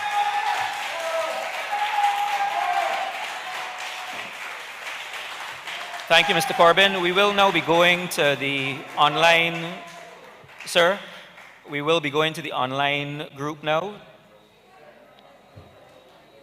I'm sorry, is there Ms. CMO or, oh, I'm sorry, Dr. Yeah, Sobers. I just wanted to say a couple of things. Honestly, I haven't really said much because I really wanted to take the time to listen to what people were saying, and I really appreciated a lot of the comments, especially, you know, the lady who spoke from her heart. I always speak from my heart as well. And so I say that I speak from my heart when, and it's not just as a medical professional, I speak from my heart when I say that I want people to become or be pushed. I'm pushing the vaccination because it's hardwired in me to read the medical literature and see what the evidence says. It is hardwired in me. If I see that you are ill, we look at what is the best available evidence and apply that best available evidence.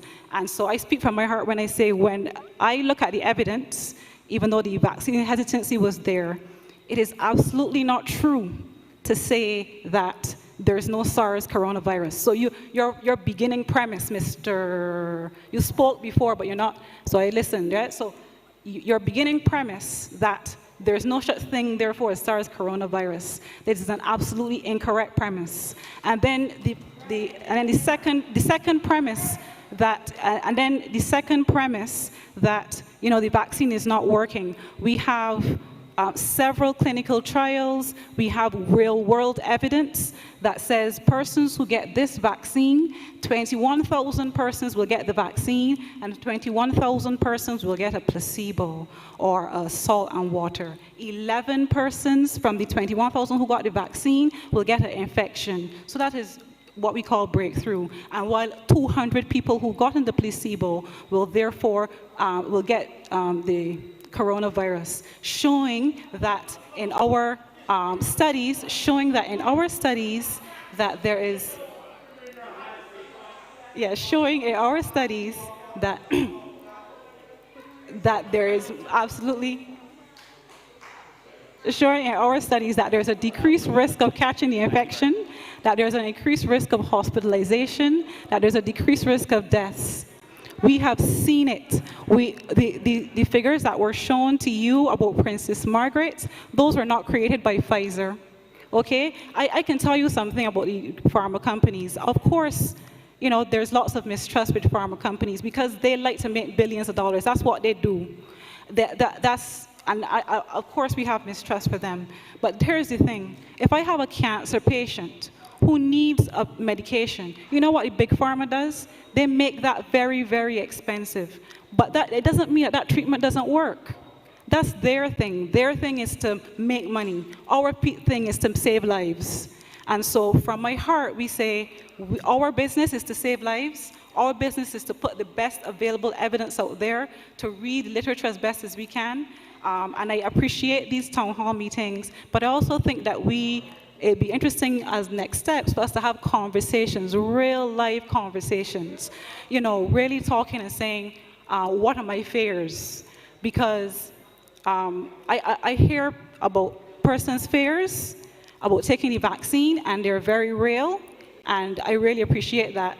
And I will also say that my fear comes from looking at the stats and seeing the hospitals become overwhelmed and persons possibly dying. So I've shared my fears, and we really appreciate you sharing yours.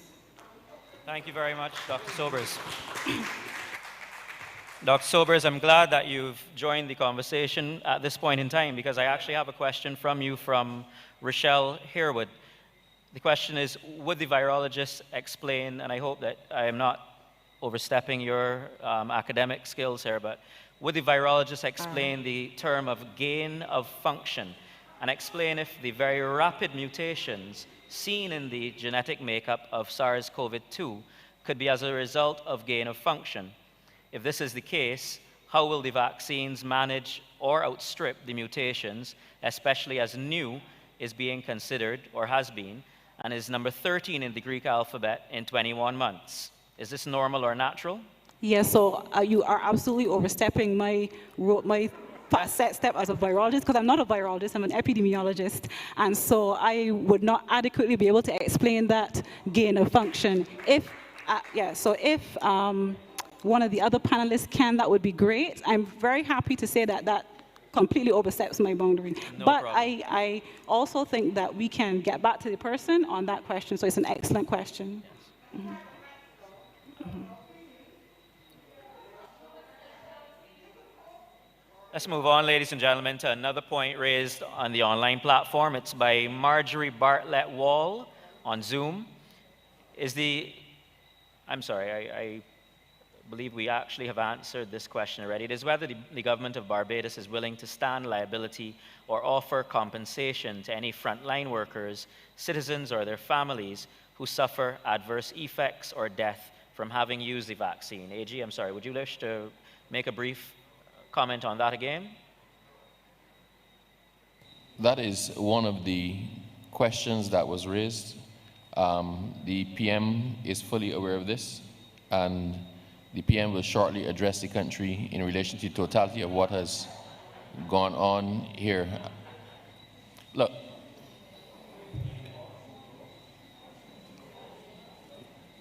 we've come here to discuss, and the panel has tried to answer all the questions put, and we have been entirely respectful of you, the audience, at every single town hall meeting. This is the last of those meetings. We have accumulated a wealth of information that needs to be collated. It needs to be referenced with all of the resources we have, and then the best possible, most comprehensive solution put before the people of Barbados. This is not something we have seen before. It's something we need to look at carefully, and it's something that we need your feedback on to get the right solution. That feedback does not require us to answer every question immediately. It is important that we take your questions, that we consider them, and that when we actually speak on what the policy is it takes into account the widest possible cross-section. That is what respect is. Respect is hearing every single thing that every one of you had to say. Winston, I have not even attempted to interrupt you at any meeting, nor anybody else who spoke. I have not been... No. You got it because I know your name. All right, no problem. But the point I'm making is we are here to listen. This is not a test. I am not trying to prove that I know more than you or the person who spoke, because I am not a virologist. I am not an epidemiologist. I am not any of them. I am a lawyer. So I cannot disprove anything that anybody in here says, but there are people who we take the information for and ask them, what is the truth about this? What is the best response? We undertake as a government that when we come down on one side or the other in relation to whatever policy we have going forward, and it must be carefully done because this affects all of us in a way that very few things ever have in the history of our country. When we come down on that position, it is because we listen to all of you, we let all the views contend, and we came up with what is the best solution. So I'm not trying to prove you wrong. I'm not trying to win an argument with anybody in here. Let us not forget why we are here. We are here to understand, to ask questions, to get answers where possible, and if answers are not possible, to have our questions referred back so they can be addressed sometime later. Let us please proceed with the last hour with some degree of respect, understanding that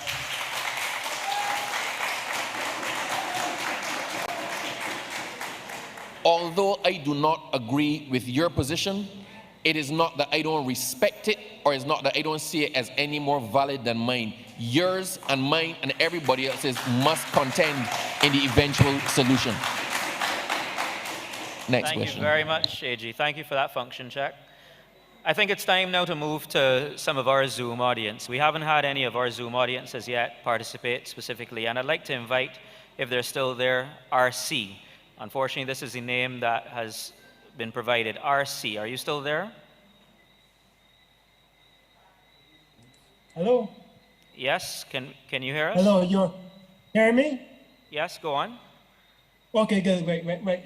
I used to be fairly short. I just wanted to, okay. Good afternoon, everyone. I see a major piece missing with this vaccine and testing push. The science states COVID starts with a viral phase, and if left unchecked, some cases will progress to the inflammatory phase, which is where hospitalization and death becomes a risk. Numerous doctors have developed effective treatments for both phases. For example, Dr. Shankara Chetty in South Africa has treated more than 4,000 COVID patients.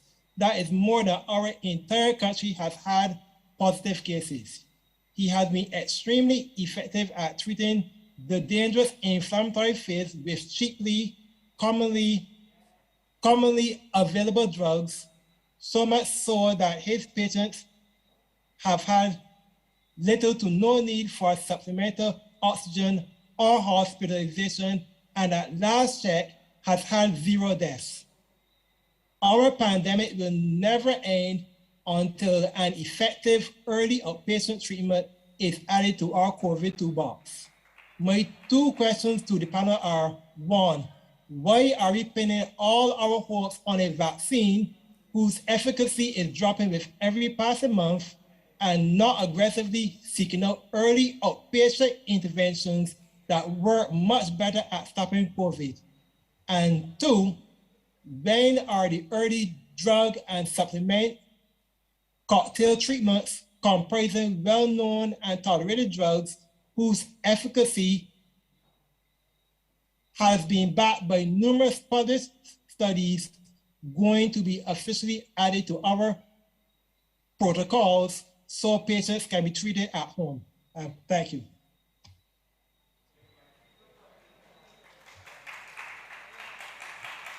Panel, can you provide an answer? I think that Corey Ford is on the line. I hope he was following the question. Dr. Ford, are you there? Oh, yeah, here. Good night, Barbadians. I think I got a gist of the question which was asked. So a few things. I think there were a few premises that were made. This is part of the issue here, but I will just run you through. So patients who have COVID, and the person is absolutely correct, I think it's a brilliant question. There may be two phases to the disease, and yes, we do use some of those relatively cheap drugs like dexamethasones, for example, to try to decrease the inflammatory phase of the disease, which people present with. So they present with bad problems in the lung, which often leads them to having to go on oxygen, etc. There are some other more high-tech agents we use, tocilizumab, for example, one of the other expensive drugs, which is used in the US example for that particular example. But to answer your question in general, I think you made a few premises which I'm going to have to try to help you to walk through quite simply. So when people, I'm going to be brief. So when people get ill with COVID, for example, or they get the infection with COVID, which you know is there, some people remain asymptomatic, and we know that. Some people actually get the disease, but I always make the point that I only make the diagnosis of saying someone is asymptomatic with COVID after they've passed that phase of disease of day 10. So people can be what we call pre-symptomatic, or they may be in the process of getting symptoms. So initially they may present and have no symptoms and then develop symptoms on. We in Barbados have decided, and I think this is why our numbers in terms of deaths has been totally different in terms of to the rest of the globe, in terms of the number of cases which we've had. And it's been like that because what we do is to isolate individuals. And the reason is that, which you might miss, is that many of these individuals develop either symptoms in the facility, sometimes at day 3, day 4, and sometimes at day 6, they actually get severe infections in the lungs. Just imagine, and if you remember very early on the outbreak, when hospitals were overwhelmed and people turning up to hospitals and they say, you're not sick enough, go back home, for example, and come back. And by the time they come back, they say, okay, just go home and you take this and you come back. By the time that they're on the ventilators and people have never even seen their families. That's just the reality of COVID. And we just take a look at what's going on to the Caribbean right now, you understand what we might be faced with in this country. So I think the idea of what you said in managing these things at home is quite difficult because we cannot predict whether or not you get the inflammatory phase of that disease and your oxygen in your blood becomes low. You might feel well, but I always say you feel well until you don't. And I think we've saved many lives in this country hard with late nights of working at this particular point. So while I understand your premise, the other leg of it is important. It's a totally unpredictable disease. Thanks. Thank you, Dr. Ford. We also have on the Zoom Gordon Ashby. Gordon, are you there? Yes, I am. Good afternoon, everyone. I want to address a question to Mr. Edward Clark. And I'm not talking about vaccines, but mandatory testing. I noticed that Dr. Fauci has recently declared that for persons with the Delta variant, the viral load of a vaccinated and people who are unvaccinated are the same. So I'm not a scientist or a doctor, but this would seem to me that why would you then want to mandate testing if this is the case? It doesn't make any sense to me. So I'd like Mr. Clark to, in light of this new information, to give me his take on this now. Mandatory testing of only the unvaccinated. Mr. Clark, are you in a position, or would you prefer the CMO to take this one?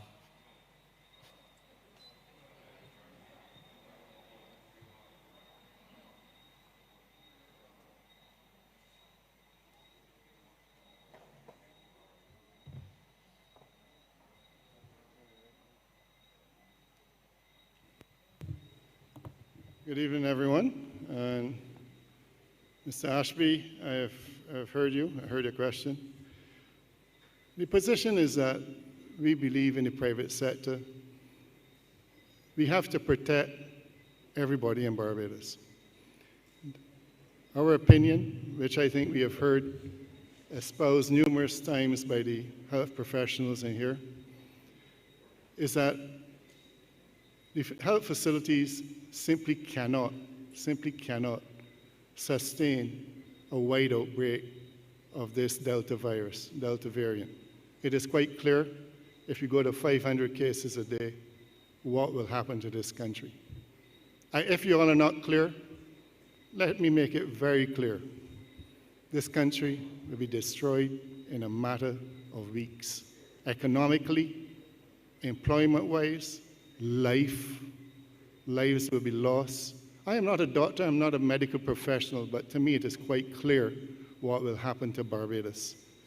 We in the private sector feel strongly that we need to protect that from happening, prevent that from happening. It is therefore why we suggested that we should have mandatory vaccines or mandatory testing, or both if we have to. We have agreed with the Prime Minister and the members of the social partnership to come to these meetings and to listen to the wider public. That is what we have done over the last week and a half. We have listened. We understand everybody has a choice to make. Our opinion is not going to be everyone's opinion or agreement, and that is clear. That doesn't mean you have to agree. This is a democracy, and we all have an opinion, and we are willing to share and disagree. That is what democracy is all about. It is our right to give an opinion, and it is your right to disagree. But that is why we felt that testing should be mandated, and especially in critical positions on the front line across Barbados. Our island simply cannot sustain a wide outbreak of COVID at this time or at any time. We are simply not prepared resource-wise, financially, economically, or lifestyle. It is simply not sustainable. And that is why we are urging all Barbadians to get vaccinated, get tested. And I'm hoping really and truly that out of this discussion, we can get much wider testing widely across Barbados. Because if people are not going to be vaccinated, testing has to be the alternative, or one of the alternatives used by the government and by the people of Barbados to survive this. Thank you for your response, Mr. Clark. I just wanted to add to the question. Dr. Williams? Yeah, I just wanted to add to the question that the questioner actually asked, and that was from what I understood, if fully vaccinated or unvaccinated people have similar viral loads. And while there have been studies that have shown that they have similar viral loads, here are two different things about the fully vaccinated. So fully vaccinated people may have the same viral load as an unvaccinated person, but for shorter periods of time, which means that transmission from a fully vaccinated person is less over time than from an unvaccinated person. So that's the first thing. The second thing is that the viral load infection does not mean necessarily disease. So if a person is fully vaccinated and they have the virus detected in their nasopharyngeal passage, their nose and their throat and their airway, it doesn't necessarily mean that they will go on to become ill. So there's a much lower probability of those people going on to disease. And it is the persons who are symptomatic who spread the disease the most. So although there is a possibility, there is a much lower probability of a fully vaccinated person spreading the disease. So when it comes to testing, if you're going to make a decision to test, the testing, of course, first should focus on people who are unvaccinated, those who are able to spread the disease for the longest and more likely to become symptomatic. I don't rule out testing fully vaccinated people as well, because if we have fully vaccinated people who have infection and they're moving among a population of largely unvaccinated people, then they can also give it to them. So I am not, especially with this Delta variant, saying that fully vaccinated people shouldn't be tested. I believe that they would be subject to testing, but perhaps with a lower frequency than those who are unvaccinated. Thank you. Thanks again, Dr. Williams. Question coming from Linda Mohammed. Linda Mohammed asks, Are the vaccines tested in Barbados before being injected into citizens?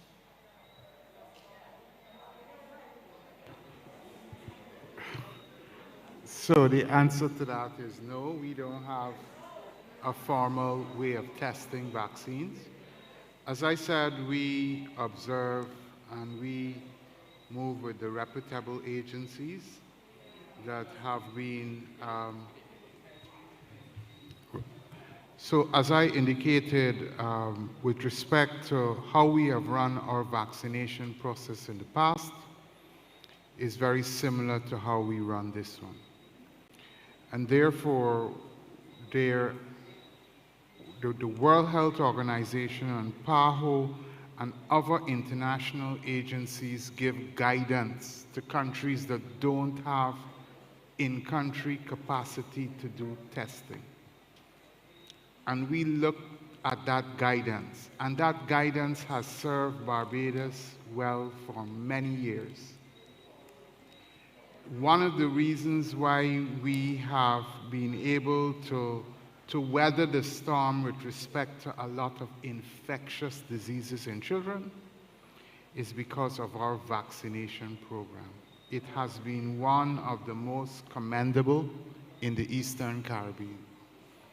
And I personally believe that we do not need to have a laboratory to second test vaccines which come to Barbados. I don't think it is in our economic interest to do that, and we have a track record to support that vaccines have been efficacious in Barbados. Thank you. Thanks, Dr. George.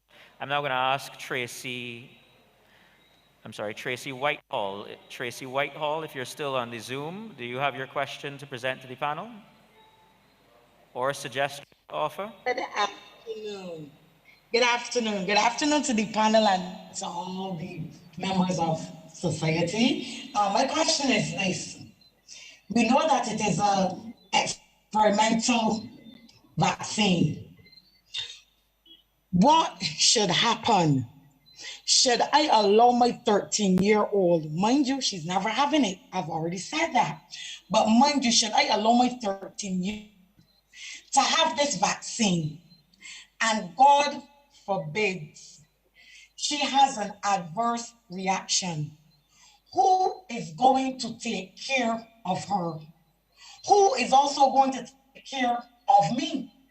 So that is my question to the panel. Thank you. Thank you very much, Ms. Whitehall.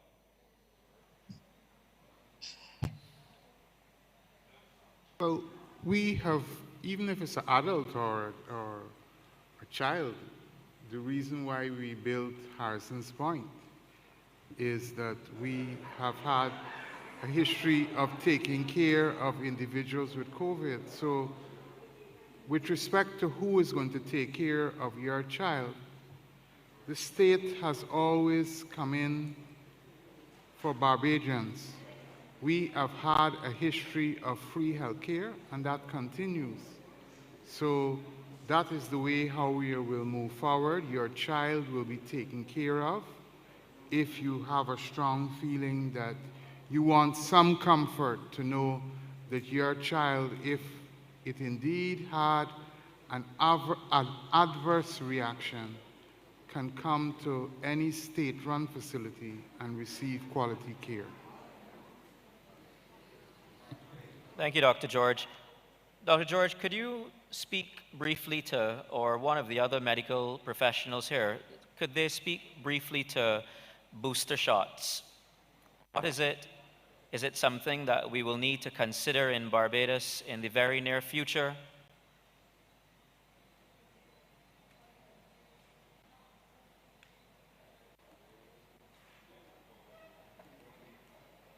I'm wearing this face shield as an extra layer of protection so that I don't send the virus spreading as I speak. Not that I have it, I've been vaccinated, but as an extra protection. Sorry, Dr. Cave, I don't think that persons are hearing you very clearly because of the mask. You don't have to take off the mask, but... One of the things that we have learned in pediatrics is that A disease from catching a germ, whether it's a virus or a bacteria, means that the virus has gotten into the body and elicited an infection. What a vaccination is, it's like having the answer to the test. If you look at the infection as a test of your immune system, being vaccinated means that you have seen the question before and you have prepared an answer to fight off this disease. Now, the immune system is very complicated and has many ways of responding. And because there's so many tests that it has, it doesn't remember all the answers. So sometimes after you've been given a vaccine and you are immune for a while to fight off that germ, the natural thing is for this immunological memory to wane. And in order to keep a very high level of protection, you have to remind the immune system of the question so it can be ready with the fight against the disease should it ever present. Different diseases need to be reminded at different times. Everybody who brings children for vaccinations know that you get it at 2, 4, and 6 months. There's a booster at 18 months, a booster at 4.5, and an 11 plus. And that's for tetanus, among others. But if as an adult, you still get the likelihood of a nail joke or a pitchfork from a garden deep into your flesh, you will have another tetanus booster, just so that that immune system can produce the best possible response to the infection. It doesn't mean you don't get an infection. It means you respond to it, you deal with it, you curtail it so you don't get sick. So that's the theory behind having boosters. And as COVID progresses and as we are able to study how quickly the vaccine's protection may wane, we may well decide that a booster is necessary if the virus is still around. Nobody can tell you that in 5 years' time you won't need a reminder to your immune system because we haven't been studying this for 5 years. That's why the answer to when you'll get a booster is not yet known. But the precedent is there from all the other diseases that we have vaccinated against. You do your first immunizations and you maintain that protection through boosters. Thank you, Dr. Cave. Let's take one more Zoom call before we return to the face-to-face audience. I'll invite Faye Armstrong-Lawrence. Faye Armstrong-Lawrence, are you still there?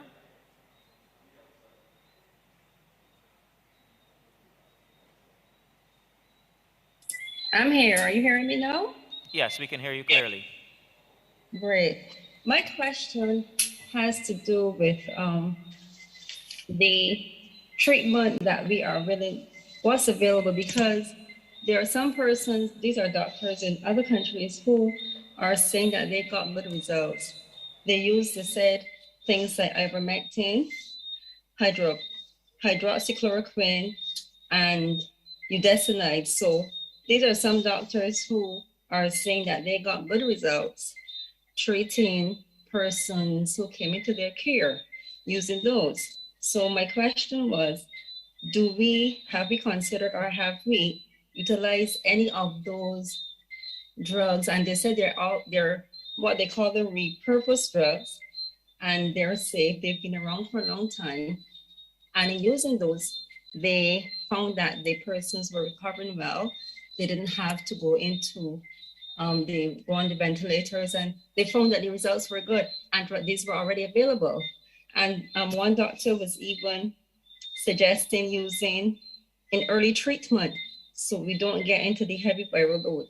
So I just wondered if those three, ivermectin, hydroxychloroquine, sulfate, and budesonide have as yet or have ever been considered to be used for any of our persons in this country who tested positive for the virus, so that, because I think we all want the same thing, we want good outcomes, we don't want to overburden health system, that will be beneficial to no one. So I'm just wondering what are the other treatments, because I'm thinking, let us see how we can utilize what's already available. The cost shouldn't be high, because these drugs are available. So I'm just, that was my one point. And then there are persons who now don't want to go the route of pharmacology medicine. They want to do a natural route, and they've also found the results. So I'm thinking, I hear things like risk versus benefit, and I'm thinking that we want the same thing, healthy people. We want to deal with this virus and manage it well. But I would like to introduce that. Let us have good, if you have a good option, I think we should be able to do that.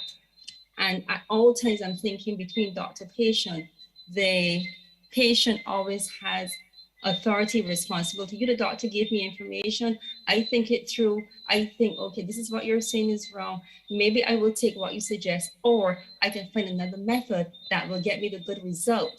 So that is my thing in relation to how we are approaching it at this stage going through. Because if we're going to deal with this virus for who knows how long, I would like that we put all the good options out there and give persons a good choice, as opposed to just thinking that utilizing this new jab is the only way. I'm thinking that there are other ways we must investigate, and we should get good results to meet needs. Not just give me a list of varieties in vaccinations, but give me varieties in treatment, whether I want to do a natural route, whether I want to do repurposed drugs. Give me options in treatment. That was my thing. How are we doing it here? Thank you very much, Ms. Armstrong-Lawrence. Any response from the panelists? I will let Corey make a response, but what I will say is that we have been quick to, in Barbados, so whatever the scientific information suggested that the treatments are available, so we have antivirals here. We use dexamethasone. Corey will have to speak on hydroxychloroquine. The data on that is not as strong, but I think that we have used the best available medication in Barbados, and that is one of the reasons why our death rate and the quality of care in Barbados is high. But I would just like to caution the caller that this discussion is about prevention, and while you are speaking about cure, we don't want situations where people end up on a ventilator or end up with CPAP or end up with extra oxygen. And that is when the person has gone too far. There are too many instances where individuals who are on their dying bed are asking for vaccination. It will have no use at that point in time. Vaccines give you the best prevention. That's if you take it, because it's your choice. However, looking at treatment where you are maybe indeed sick is not the route to go. But Corey will speak to the issues. You spoke about some of the home remedies or homeopathic remedies that may assist in individuals, and I certainly am not the competent authority. I will ask Corey to make a comment. Good night again, and thanks to the Zoom caller for that question. I'm going to surprise you, right? So I'm going to surprise you.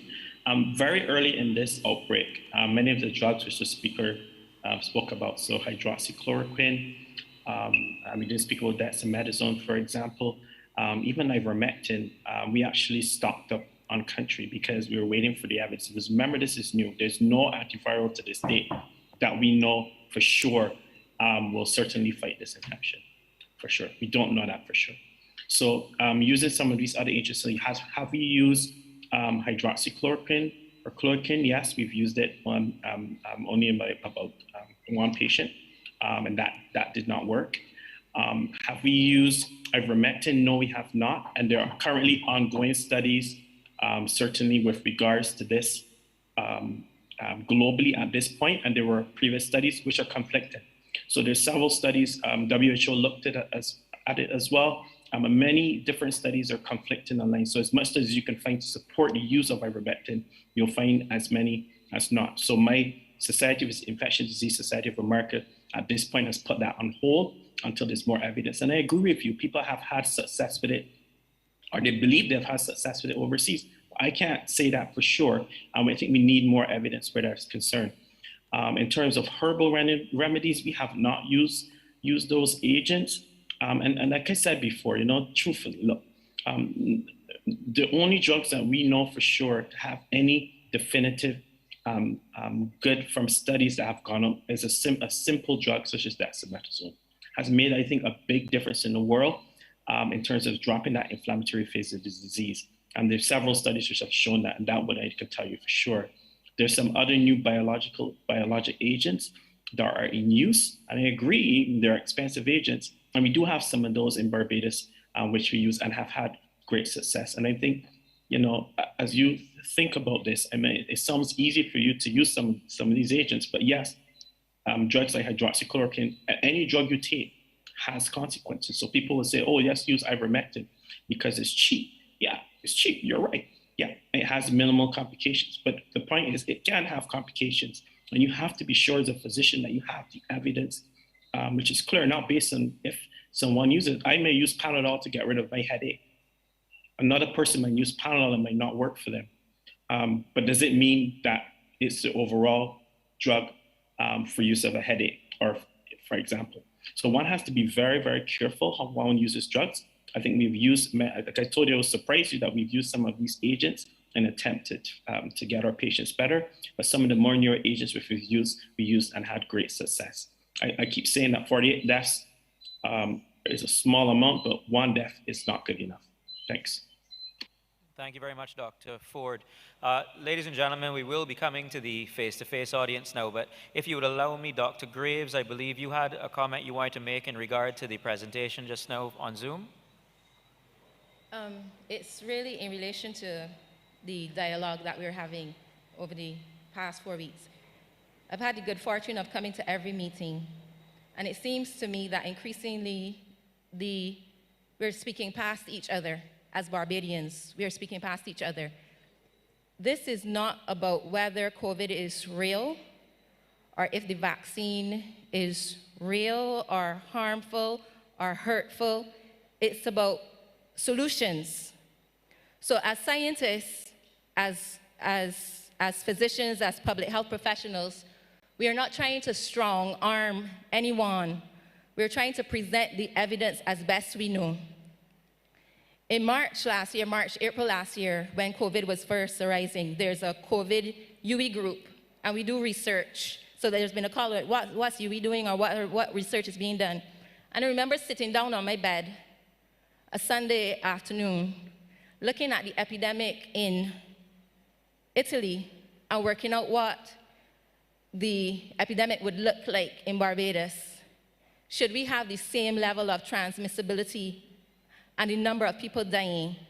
And I'm not ashamed to tell you that I cried. I sat down there with those papers around me, and I cried because I understand that there are people here who do not believe, and it's not my responsibility to tell you to believe, but it's my responsibility to say, what is the risk if we don't come up with real solutions? If you are not wanting to take the vaccine, no problem. Last week, on Monday, I followed Winston out. Because when Winston got out and he was walking out, I was like, why is he walking out? This is so disrespectful. Why is he walking out? I can't understand this.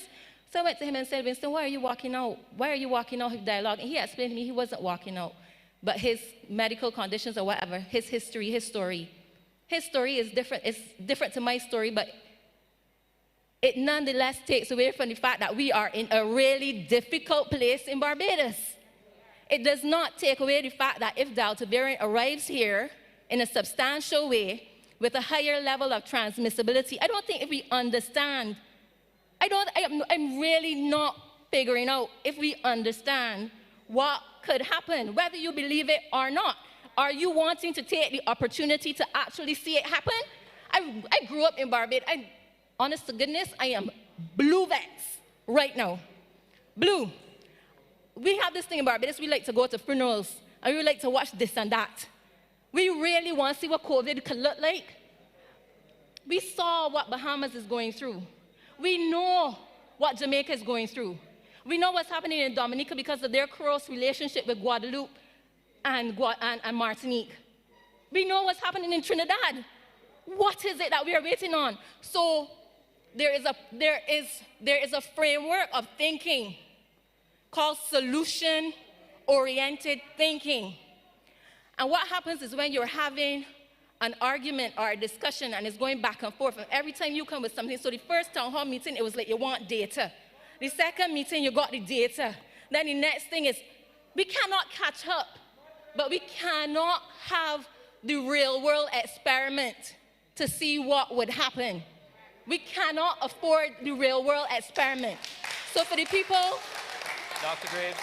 So for the people who are coming after me, or for Winston, or whoever who got the following and the leadership and all of this kind of thing, come up with solutions. Solutions. Dr. Graves, we must ask you to wrap I'm up. ending. No. Public health. I said, wait. I just want to finish this last sentence. My background. Ladies and gentlemen, please, let's background is that I'm a medical doctor. And most of the persons that I look after have conditions that they cannot recover from. They have cancer, they have renal failure, they have heart failure, and various kinds of things. The NCD burden in Barbados is too significant to risk. All I'm asking is to the persons who do not agree with me and who don't agree with everybody else, just to be respectful and to provide solutions. Because right now, all we need is solutions. How are we going to stop transmission? How are we going to stop mortality? How are we going to stop morbidity? Even if you don't believe it, you don't have to believe it to come up with a solution. Dr. All Graves. I'm asking is for a solution. Thank you, Dr. Graves. And I think, ladies and gentlemen, I'll be very honest with you. I think we have to give some latitude to Dr. Graves and others like her who are on the front line facing death and facing the reality of this situation. I think we have to be sympathetic to the passion that has been exhibited by her this evening. Now, ladies and gentlemen, we have about 18 more minutes to go before the end of our session tonight. This is the batting order. I hope I've chosen a good team. First of all, the gentleman in the fedora who is at the microphone, followed by the lady in the back in the purple shirt. She had been waiting for some time patiently seated at the front. The gentleman seated here in the black polo shirt. The gentleman in the white shirt at the front in the center. And the gentleman in the green shirt seated in the middle. Those, ladies and gentlemen, ladies and gentlemen, those are the persons who we will be having before we close. That's 3 minutes per person, and I know we can get this done because we want to hear from you all. The others who have not been chosen for this evening's lineup, I ask you to please remain seated at this point in time. Sir. Good evening to everyone. I am Laras Bongo Spear, elect of records of the Nyabingi tribe of Rastafari in Barbados. I wish to offer best greetings to the Order of President, the Acting Prime Minister, the Minister of Home Affairs, the doctors, and each and every one. Now, we have met within our church environment, so my presentation is coming from an ethno-cultural, it's coming from an anthropological, and it is certainly based on our spirituality. So I urge your patience, sir.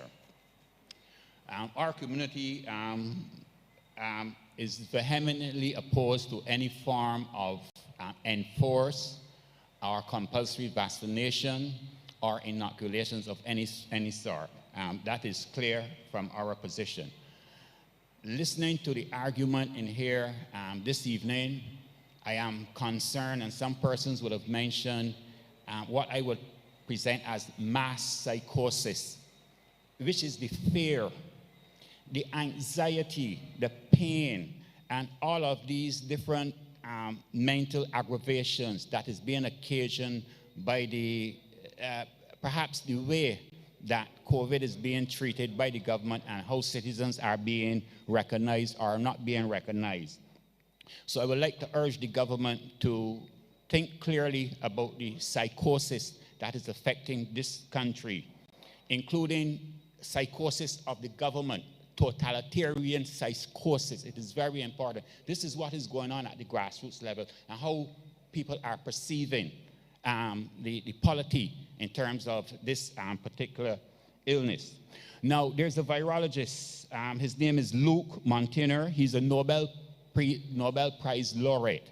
And recently he opined that mass COVID vaccination is an unacceptable mistake that is creating the variants. Of course, he's a virologist, and the group up there can deal with that. The name is mentioned. He concluded certainly that in every country, the curve of vaccination, of course, it is followed by deaths. So that's one point. My question on the COVID question, does anyone on the panel knows the cause of COVID? You can think about it. Panelists, would you wish to put forward from your knowledge what you believe is the answer? I can only tell you what we know. What we know is that the SARS-CoV-2 virus, which we have now, has 96.2% homology with a wild-type bat coronavirus that was found in China, and that homology suggests that there was animal origin, but we are not 100% clear about all of the origins, but we know that it is homologous to what is coming from animals, and there is a suspected species jump, meaning that the virus moves from one species to another, which we know happens with many other viruses. What is unknown is the intermediate host, that is which species it moved to go from bat to the intermediate host to humans. And so there are lots of questions there that still remain unanswered. So I can only share with you what we know at this time. Thank you very much. Very, very gentle. Thank you very much, sir. I'm sir, not finished. But please, sir, we're in the rapid fire session right now. Sir. Please, sir. I'm not sir, finished, sir. Unfortunately, we can no longer take any further long presentations because we have to allow persons to speak. Allow me to conclude, sir. Sir, I'm very sorry, but we're moving on now to the lady behind you who is in the purple shirt. Sir, wait. Sir, we're moving on to the lady in the purple shirt behind you. Ma'am, please come to the microphone at the front.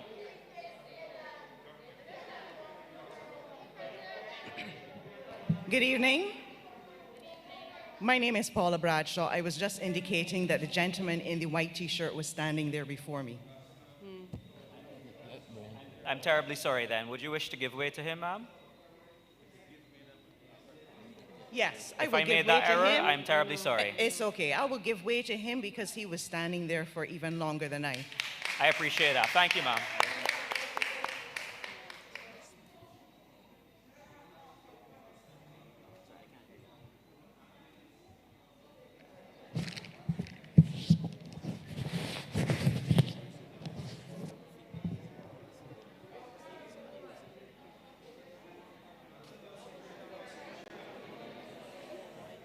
My name is Curtly Gibson. Thank you very much, Lady in Pink. I appreciate it. Yeah, I operate from in Mar Hill Street Vendors Mall. My concern is that if this experimental drug becomes mandatory, then I might have to end up taking it just to survive. And that I can't go into the market. So I am against the mandatory vaccination. My solution, restore to the people their freedom to take care of their own health. And my next solution also is the same way when we go into these businesses, and you have to put your hand and get the alcohol on your hand. We could have some dispensing unit that would probably give some vitamin D, vitamin C, some zinc, and some of the other stuff that have been proven to work that are very cheap and very effective. I am really disappointed in the way that the doctor have dismissed or seem to have really looked down lowly upon these things like faith, the herbs, and the cheap medicines that have been working in Africa and other places. And that is my suggestion.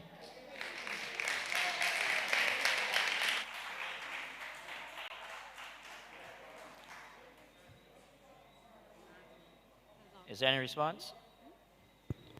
Can I just say that while we're cleaning the microphones, it's not a dismissal of things like vitamin C. It's kind of thinking about the Swiss cheese model. You know, we are using all the things. So you want to protect your immune system. You want to make sure that when you have your vaccine, your immune system can go against it. So we're using everything at our disposal. We don't want to throw out anything, including the vaccine.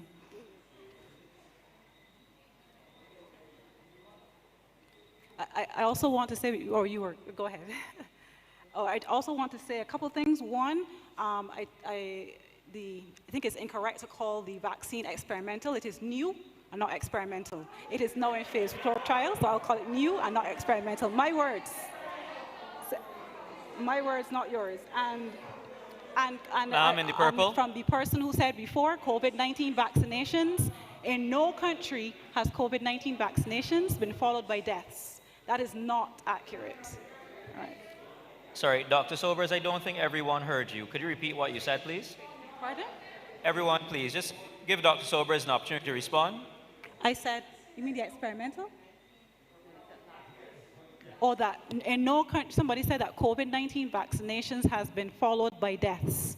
That was a statement by the gentleman who had on the hat, that nice outfit. So I was just saying that in no country has COVID-19 vaccinations been mass followed by deaths, as in, you know, there was a disconnect, actually, and Prof. Landis spoke to it, and in many countries where you have COVID-19 vaccinations, there's been a decrease in deaths overall. Where the US did not have COVID-19 vaccinations last year, their life expectancy actually decreased by 1.5 years. So that's showing you the connection with COVID-19 itself and deaths.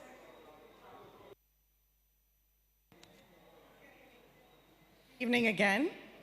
My name is Paula Bradshaw, and I would like to back up what my brother said. I think Barbadians need to get back to the earth. We need to get back to the superfoods that God has provided for us to make us strong and heal our bodies. They're all there provided for us. And I think we are in a Western culture that rushes straight to medication, synthetic medication, instead of checking the natural stuff first.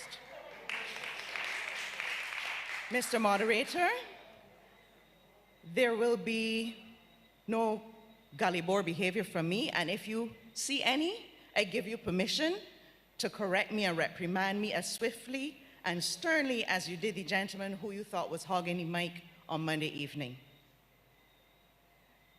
My question, I think I should direct to Dr. Ford, if he's still with us. Yes, I believe Dr. Ford is still online, yes.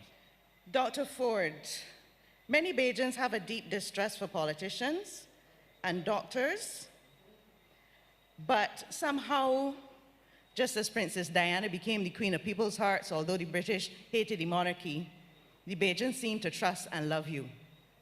A lot of Barbadian parents, many of whom have already been vaccinated, are wondering if and why they should have their young, strong children of school age vaccinated.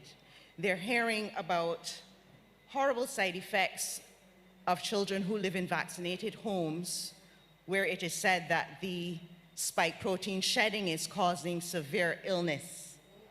Things like blood clots, paralysis, myocarditis, inflammation of the brain, migraines. Yes, they have heard that 905 breastfeeding babies of vaccinated mothers have died, and many others have overwhelming inflammation in their systems. They've heard that so many vaccinated people have become ill, and I believe, forgive me if I don't remember exactly who, mentioned the database for adverse reactions, and many of you probably already saw the data available in Europe and in the US. There have also been over 10,000 deaths in Europe and the US as a result of the vaccination, and hundreds of thousands of illnesses directly related. We know of 23 right here in Barbados, and that's just my small group, eh? So the question is, one, do we have statistics which show us how many Barbadians have been infected by the COVID-19 virus or bacterium and have remained healthy? Do we have statistics? No, we can't, because we haven't tested everyone. But many suspect that there are lots of Barbadians whose immune system did what it was supposed to do, all the yams and eddos and breadfruit and sweet potato, right? And the lemonade and the good rest at night fought it off. Similarly, what percentage of our children have been severely affected or died from COVID-19? Because if the percentage is extremely low, why are we going straight to vaccination instead of to the healthy eating and the healthy lifestyle? Thank you, ma'am. Let's hear from the CMO or his team.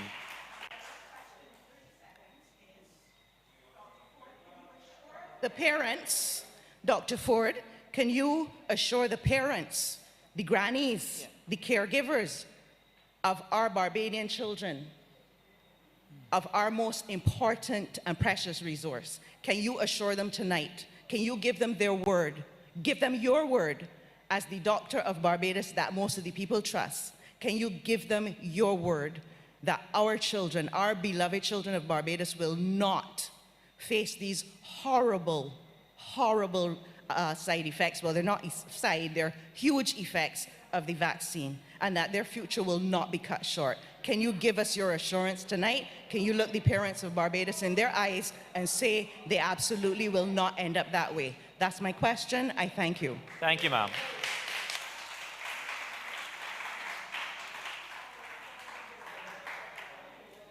Dr. Ford, any response?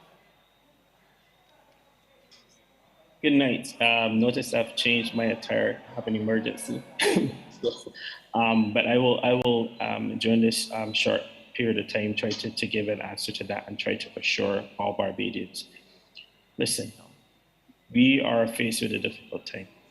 I'm very straightforward. I cannot tell you that your child may not at any point have any adverse effect to any vaccination, whether it be MMR, polio, any vaccination. I can't tell you that for sure. What I can tell you for sure is from the evidence that has been gained with regards to the COVID-19 vaccination at this point, I can tell you 3 key facts. Fact number 1, even in the advent of Delta, in the 60s percent, it's about 63%, the risk for infection is down.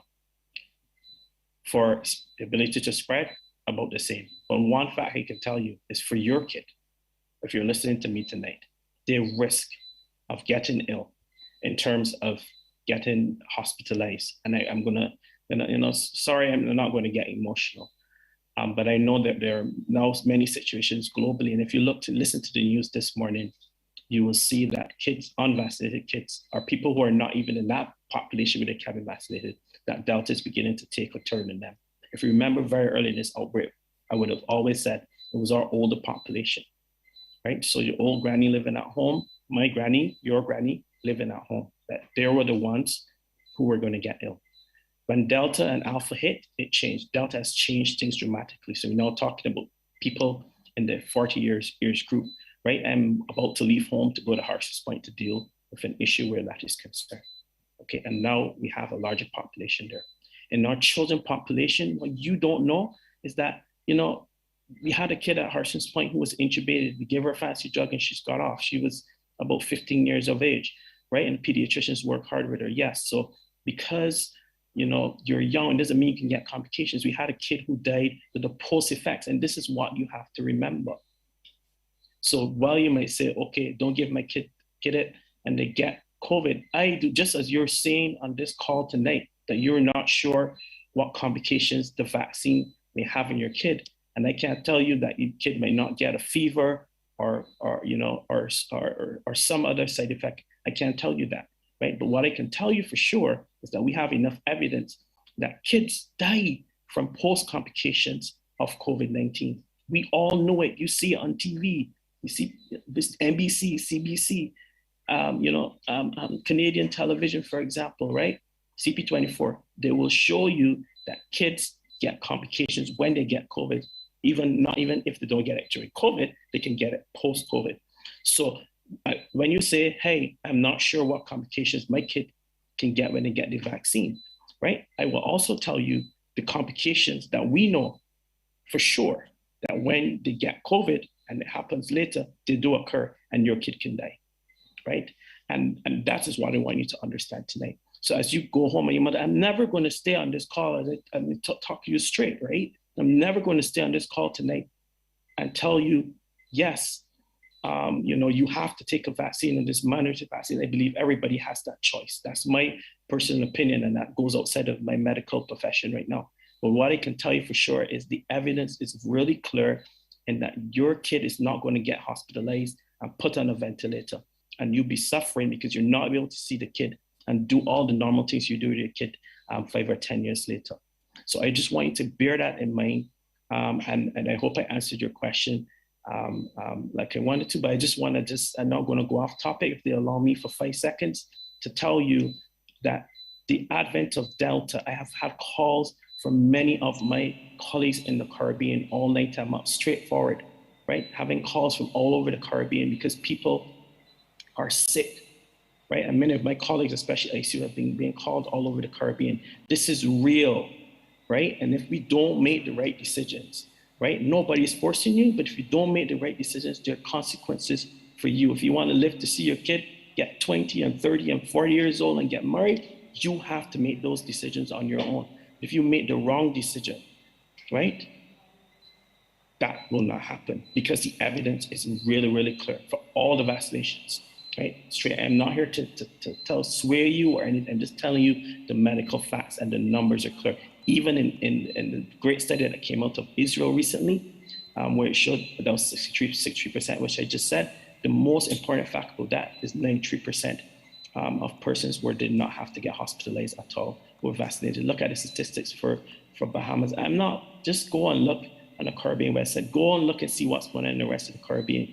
You know, it may be weeks, right? It may be days. You know, if we don't make the right decisions in this country, we are going to be in big trouble. You trust me when I believe. So look around us, right? We will be no different if we make bad decisions. The difference in the US is they got their vaccination rates up. That's why things are a bit different. Yes, the people that get infected, but their hospitals are only being overrun in states where the vaccination rates are low. Look at Canada. They've really done a great job in terms of their vaccinations. You're not hearing much coming out there in terms of hospitalizations, only in the provinces where things are bad.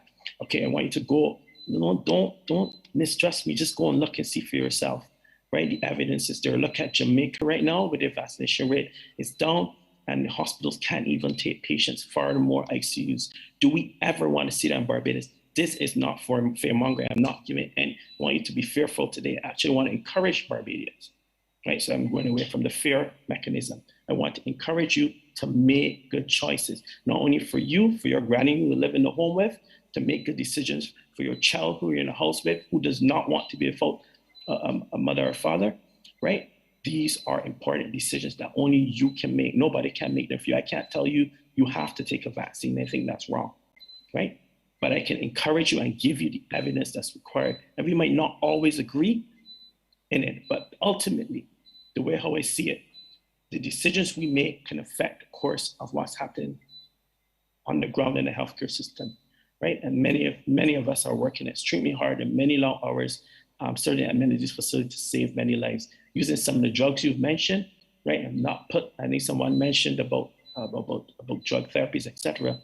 And we're doing everything, we use every single thing to save lives. That's what we have done for the whole of this outbreak, and we will continue. Just as we're advising you strongly to take the vaccine to stop the course of what's going on or what can happen in this country, right? You have that choice. It is your decision tonight for you, your family, and your children, and your granny who can't do no better, right? And we've seen many households in this country ravaged with COVID-19. And yes, many of the young people have been fine, but many of the older people have died. I challenge you tonight to rethink things, relook at the data, listen to what we've said over the last town hall meetings, and ultimately you make that decision. But remember that the decision you make affects every single person around you. It could even affect your income in terms of if things go out of the hall, we worry about costs of everything right now, right? I'm worried about costs of everything. But decisions you make can impact this country greatly. That's all I can tell you tonight. And I'm asking you to trust me in this particular aspect. Trust me in getting back your children to school. Trust me in these issues tonight. That's all I can say. Thank you. Thanks very much. Thank you, Dr. Ford.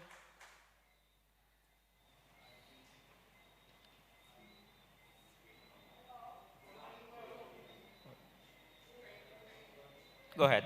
Hi, good evening, everybody. I was looking around the room all evening for about 2 hours, and I know you probably wondered why, but I realized very early that I'm the youngest person in the room. And that may be a blessing or a curse, but we're about to find out. I want to first start by thanking all frontline workers, whether nurses, doctors, law enforcement, and all of that ilk.